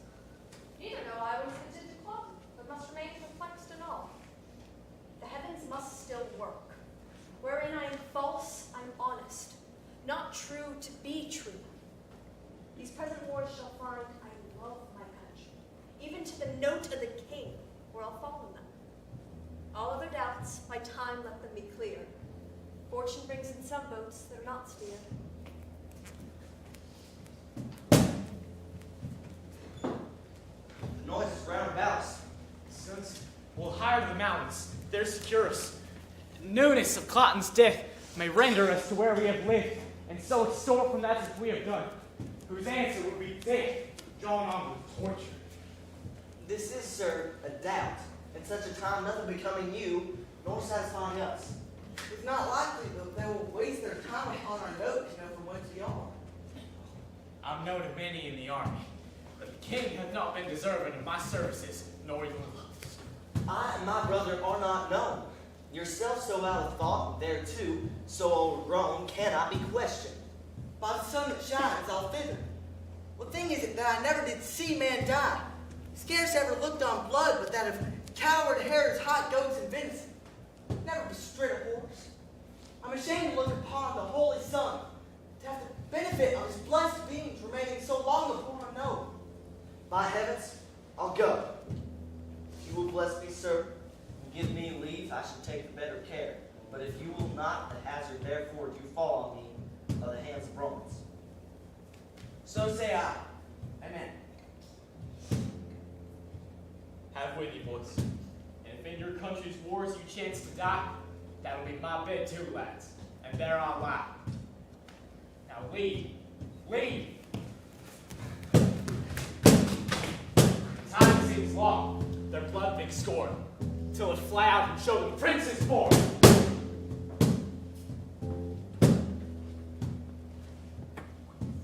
Yea, bloody cloth, I'll keep thee, for I wish thou shouldst be covered thus. You married ones, if each of you should take this course, how many must murder wives, much better than themselves, for writing but a little? O Bassanio, every good servant does not, all commands no bond, but to do just one's gods. Should you have taken vengeance on my faults, I never had lived. glad you saved the noble indigent to repent and struck me, wretch, more worth your vengeance. But alack, you snatched some hence for little faults. That's love. Let them fall no more. You some commit, second ills with ills, each elder worse, and to make them dread it to the doer's thrift. Religion is your own. Do your best wills and make me blessed to obey. I'm brought hither among the Italian gentry, and to fight against my lady's kingdom. 'Tis enough that Britain I have killed thy mistress. Peace, I'll give no wound to thee. Therefore, good heavens, hear patiently my purpose. I'll disrobe me of these Italian weeds and suit myself as does a Briton peasant. And so I'll fight against the part I come with. So I'll die for thee, O Imogen, even for whom my life is every breath of death, and thus unknown, pitied nor hated, to the face of peril myself I'll dedicate. Let me make men know more valor in me than my habits show. Gods, put the strength of the Leonati in me to shame the guise of the world. I will begin the fashion less without and more within.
Have subdued me in my own profession.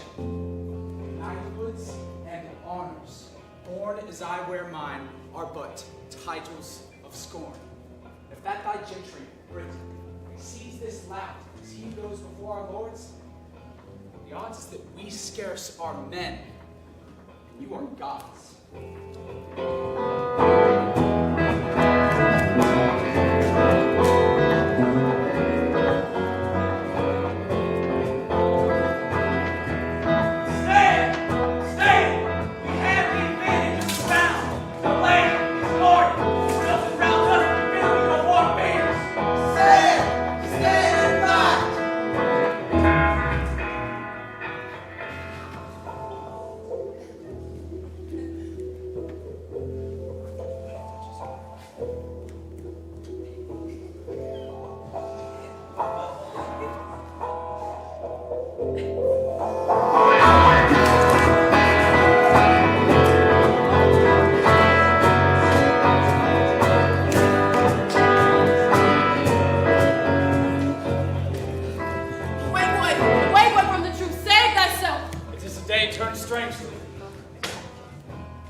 Camest thou from where they made the stand?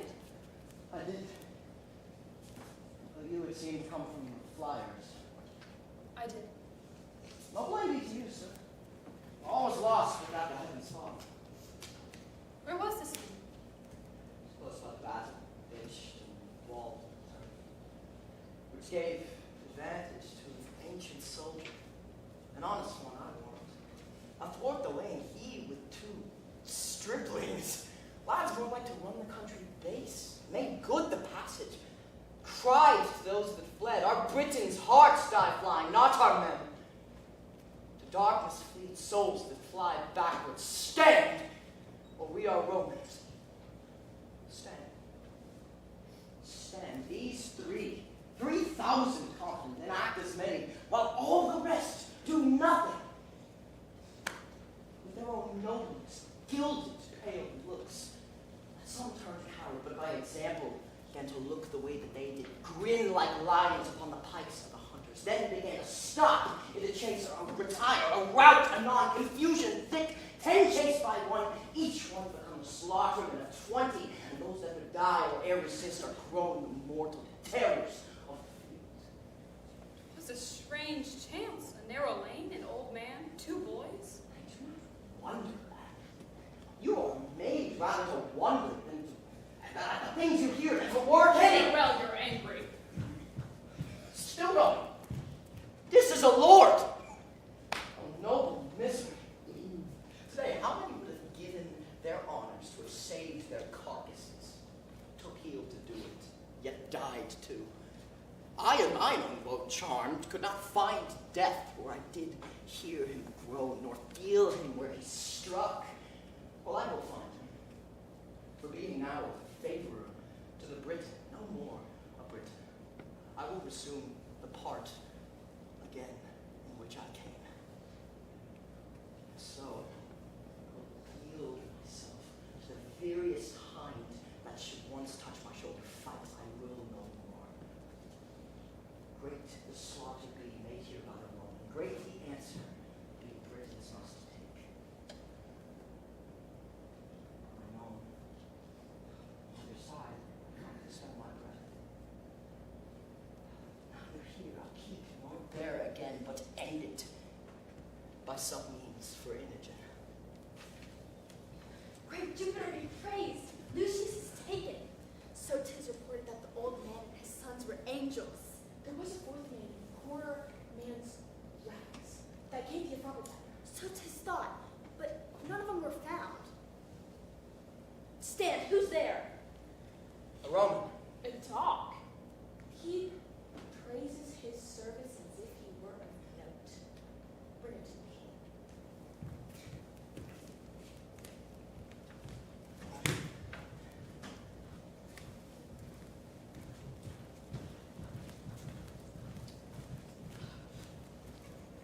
You shall now not be stolen. You have locks upon you, so graze as you find pasture, or stomach. Most welcome bondage. But thou art away, I think, to liberty. My conscience, thou art fettered more than my shanks and wrists. Gentle gods, give me the penitent instrument to pick that bolt and free forever. It's enough I'm sorry, so children temporal fathers do appease. Gods are more full of mercy. Must I repent? I cannot do so better than in bonds. I know you are more clement than vile men, who their broken debtors take a 3rd, a 6th, a 10th, letting them thrive again on their abatement. That's not my desire. For dear Imogen's life, take mine. Though 'tis not so dear, yet 'tis a life, you coined it. If you will, take this audit, take this life, and cancel these cold bonds. Oh, Imogen, I'll speak to thee in silence.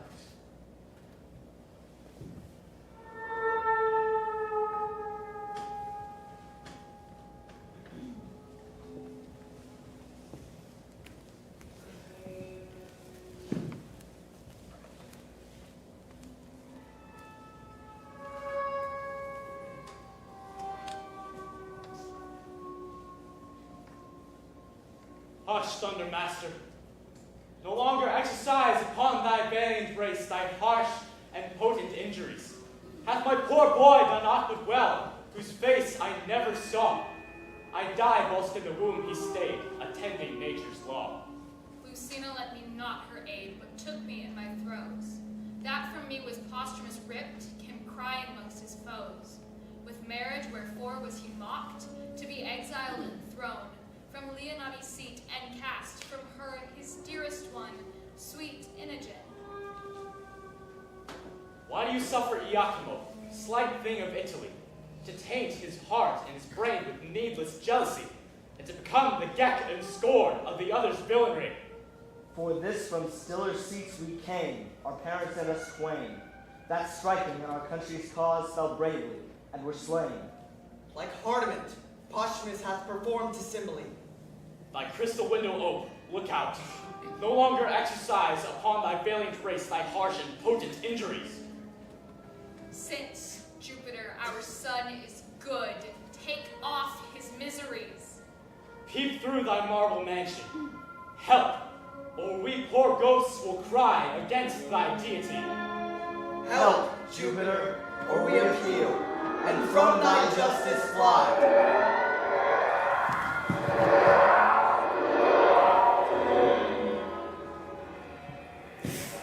No more, you petty spirits of region low, offend our hearing. Hush! How dare you, ghost, accuse the thunderer whose bolt, you know, sky-planted, batters all rebelling coasts? Poor shadows of Elysium, hence, and rest upon your never-withering banks of flowers. Be not with mortal accidents oppressed. No care of yours it is. You know 'tis ours. Whom best I love, I cross, to make my gift the more delayed, delighted. Be content, your low-laid son our Godhead will uplift. His comforts thrive, his trials well are spent. Our jovial star reigned at his birth, and in our temple was he married. Rise and fade. He shall be lord of Lady Imogen, and happier much by his affliction made. This tablet lay upon his breast, wherein our pleasure his full fortune doth confine. And so away, no further with your din, express impatience, lest you stir up mine. Mount, eagle, to my palace crystalline. Thanks, Jupiter. Away, and to be blessed, and let us with care perform his great behest.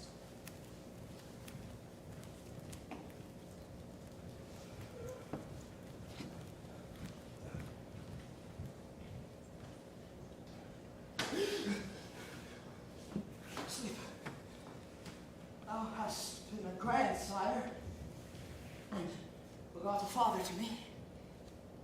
And thou hast created a mother for his two sons. Oh, scorn! God, they went hence so soon as they were born. Alas, I swerve. Men to dream, not to find, neither deserve, and yet are steeped in favors.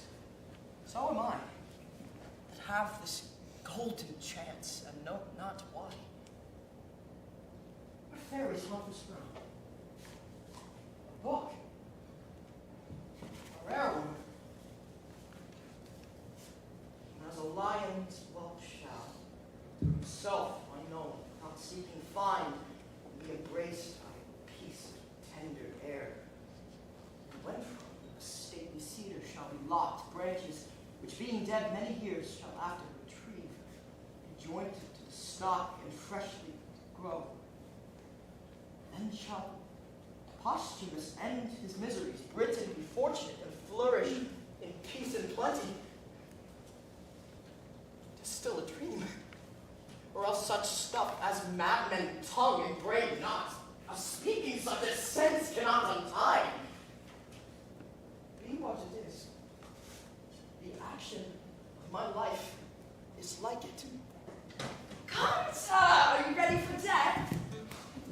Over roasted, rather. Ready long ago. Hanging is the word, sir, but if you be ready for that, you are well cooked. So, A heavy reckoning for you, sir. But the comfort is that you shall be called to no more payments, fear no more tavern bills, which are as often as the sadness of the parting as the procuring of mirth. You come in fate for want of meat, depart really with too much drink.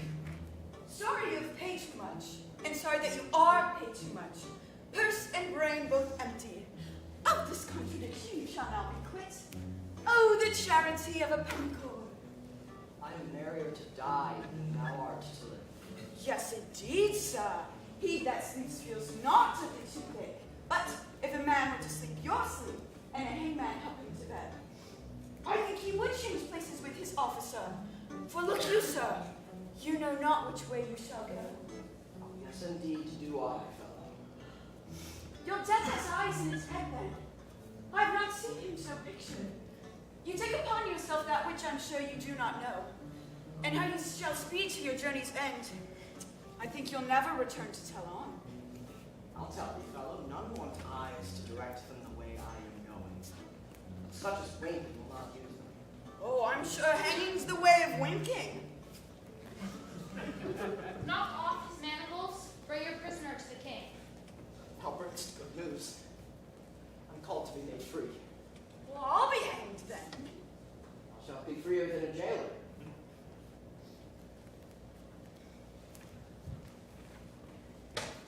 Unless a man would marry gallows and beg at young gibbets, I never saw one so prone.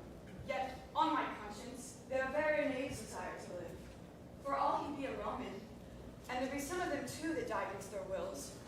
So should I if I were one. I would we were all of one mind, and one mind good.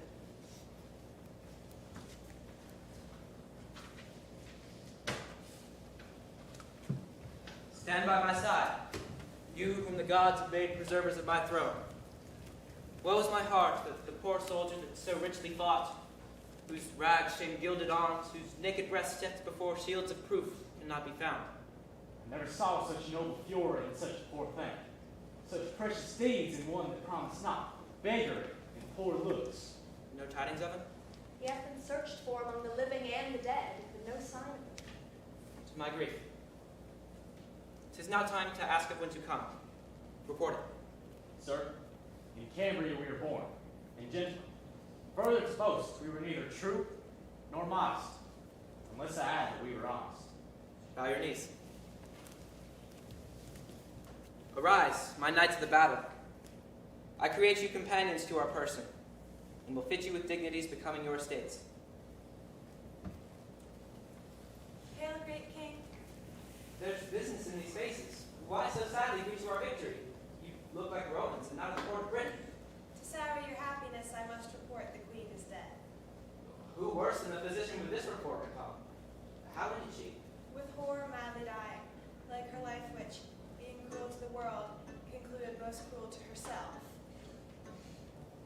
What she confessed, I will report, so please you. Prithee say.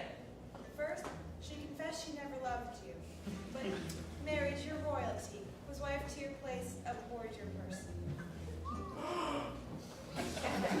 She alone knew this, but she spoke in time. I would not believe her lips in opening it. Proceed. Your daughter, whom she bore in hand to love with such integrity, she did confess was as a scorpion to her sight, whose life, but that her flight prevented it, she had taken off by poison. Oh, most delicate fiend! Who is it can read a woman? More, sir, and worse. She did confess she had for you a mortal mineral, which, being took, should by the minute feed on life, lingering by inches waste you, upon which time she purposed, by watching, weeping, attendants kissing, to overcome you with her show, and in time when she had fitted you with her craft, to work her son into the adoption of the crown. I heard you all this, your women.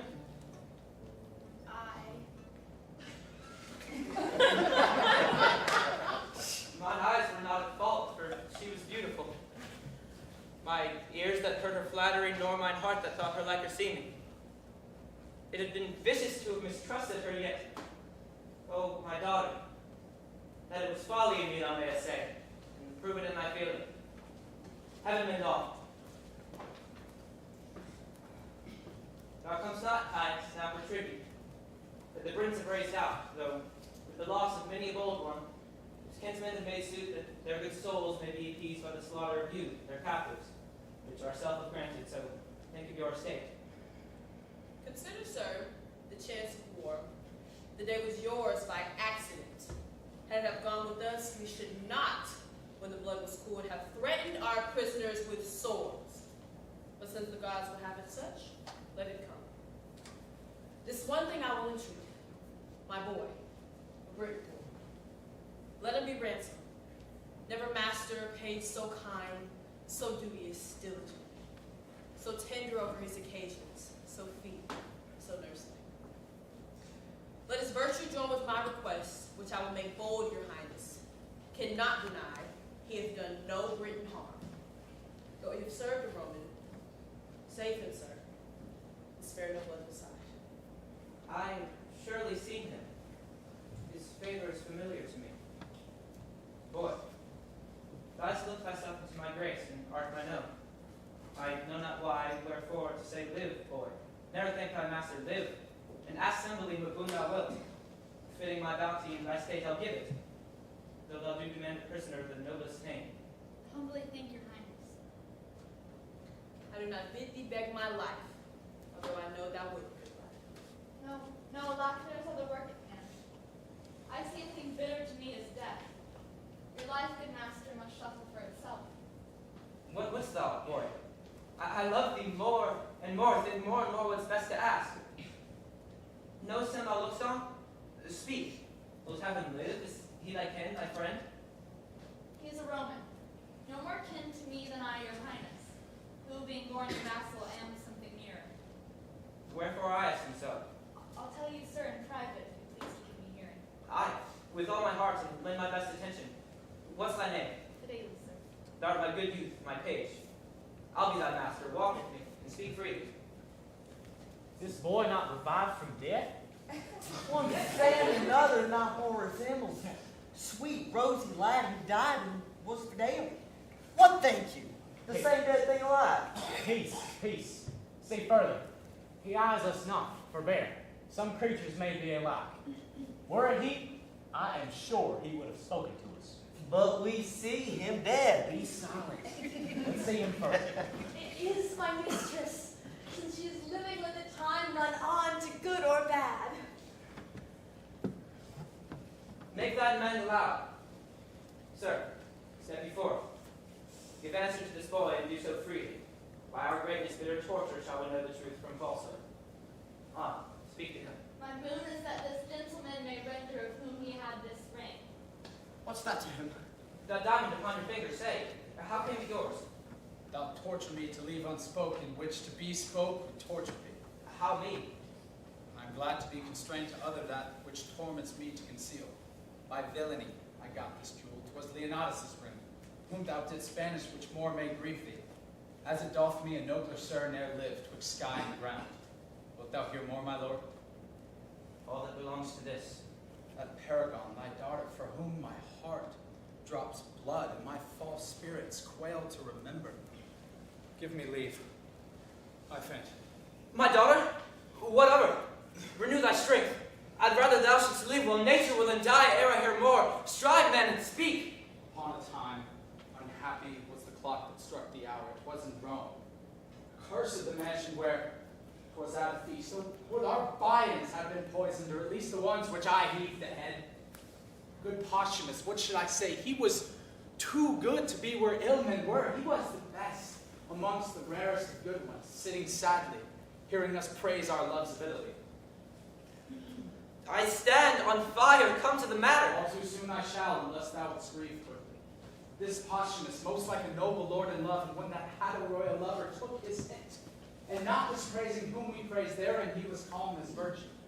He began his mistress's picture, which by his tongue being made, and then a mind put in it, either our brags were cracked as kitchen trolls, or his description proved us unspeaking sots. Nay, to the purpose. Your daughter's chastity. There it begins. He spake of her as Dian had hot dreams, and she alone were cold. Whereat I, wretch, made scruple of his praise, and wagered with him gold against this ring, to attain in sooth the place of his bed, and win this ring by hers and mine in adultery. He, true knight, no lesser of her honor confident than I truly did find her stakes this ring.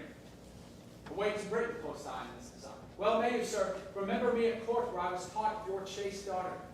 Vast difference twixt amorous and villainous. Being thus quenched hope, not longing, mine, Italian brain, gammon your duller Britain opera brain, most vilely, for my vantage, excellent. And to be brief, my practice so prevailed that I returned with similar proof enough to make noble Leonatus mad by wounding his belief in her renown. with token thus and thus, averring notes of chamber-hanging pictures. This, her bracelet? Oh, cunning how I got it. Nay, some secrets on her body that he could not but think her chastity quite cracked. I obtained the forfeit, whereupon methinks I see him now. Aye, so thou dost, Italian fiend. I mean, most credulous fool, egregious murderer, thief, anything that's due to all the villains past in being to come. Now give me cord, or knife, or poison, some upright justice, sir. Thou king, send out for torturers ingenious. It is I, that all the abhorrent things of the earth amend by being worse than they. I am Posthumus, that killed thy daughter. Villain like I mine, that caused a lesser villain than myself, a sacrilegious thief, to do it. The temple of virtue was she, yea, and she herself spit and throw stones, cast mire upon me, set the dogs of the street to bay me. Every villain be called Posthumus Leonatus, and be villainy less than 'twas. Oh, Imogen, my queen, my life, my wife. Oh, Imogen, Imogen, Imogen. Peace, my lord, here! Stop playing this! Oh, scornful babes, there lies thy part. My honored lady! My lord Posthumus, you've ne'er killed Imogen till now! Wake! Help! Help! My honored lady! Does the world go round? How comes these stabbers on me? Wake, my honored lady! If this be... Get thee from my sight! Thou gavest me poison! Dangerous fellow hence! Breathe not where princes are! The tune of Imogen! My honored lady, the gods throw stones of sulfur on me. What I gave to you was not thought by me a precious thing. I had it from the queen. No matter still. It's poison! Oh gods! I left out one thing which the queen confessed, which must have proved thee honest. If Bassanio have, said she, given his mistress that confection which I gave him for cordial, she is served as I would serve a rat. What's this, Cornelius? The queen, sir, very often importuned me to temper poisons for her, pretending the satisfaction of her knowledge still in killing creatures vile as cats and dogs of no esteem. I, dreading that her purpose was of more danger, did compound for her a certain stuff which, being took, would cease the present powers of life. But in short time, all offices of nature should again do their due function. Have you taken that? Most like I did, for I was dead. My boys, there was our error. Why wilt thou throw thy wedded lady from you? Think that you were upon a rock, and now throw me again. And like fruit, my soul shall the tree die. How now, my flesh, my child? Wilt thou not speak to me? Your blessing, sir. Though you did love this youth, I blame you not. You had a motive for it. My tears did fall holy water on thee. Imogen, thy mother's dead. Sorry for it, my lord. Oh, she was not. Long before it was that we meet here so strangely. But her son's gone, we know not how nor where. My lord, now fear is from me, I'll speak troth. My lord Clun, upon my lady's missing, came to me with his sword drawn, foamed at the mouth, and swore, if I told him not which way my lady had gone, 'twas my instant death. By accident, I had a faded letter of my master's in my pocket, which directed him to seek her on the mountains near to Milford. Away he posts in a frenzy, in my master's garments, which he enforced from me, with an unchaste purpose, and with an oath to violate my lady's honor. What became of him, I further know not. Let me in the story. I slew him there. Marry the gods forfend! I would not thy good deed should by my lips pluck a hard sentence. Prithee, valiant youth, deny it again. I have spoke it, and I did it. He was a prince. A most uncivil one. The wrongs he did me were nothing prince-like. For he did provoke me with language that should make me spurn the sea, if it could so roar to me. I could have said, and right glad that he is not standing here to tell this tale of mine. I am sorrow for thee, but by thine own tongue thou art condemned, and must endure our law. Thou art dead. Bind the offender, and take him from our presence. Say, Sir King, this man is better than the man he slew, as well descended as thyself. Now let his arms alone. They were not born for bondage. Why, old soldier? Wilt thou undo the worth thou art unpaid for by tasting of our wrath? How if descent as good as we? In that he spake too far. And thou shalt die for it. We will die all three, but that I will prove that two ones are as good as I have given out. Spare not the old father, please.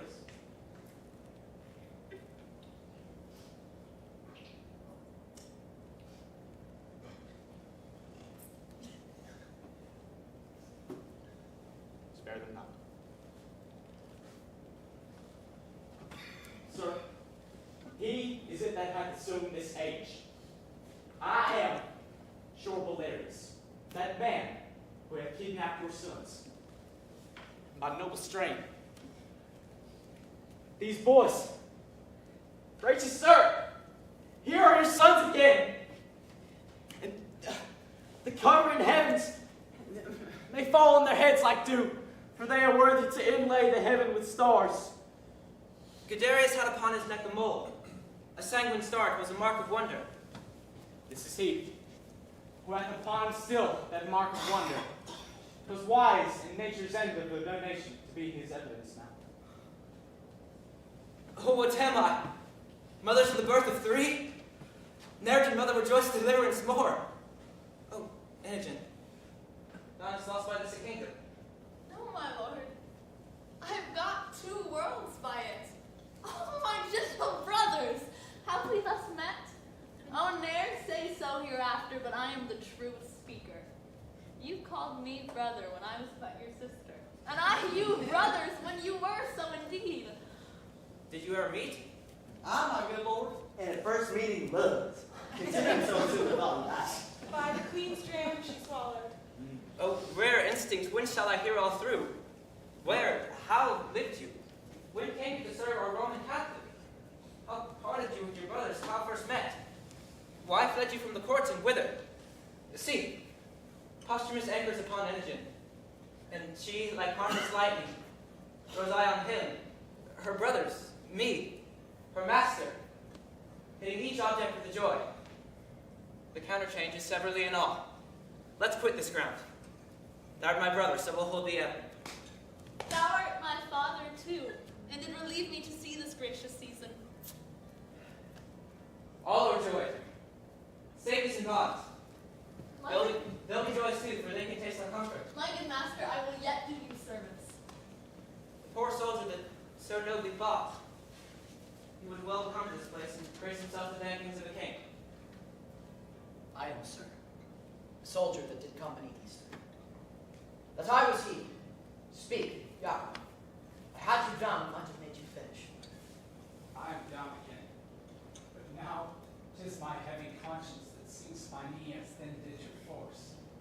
Take that life, beseech you, that I so often owe. But first, your ring.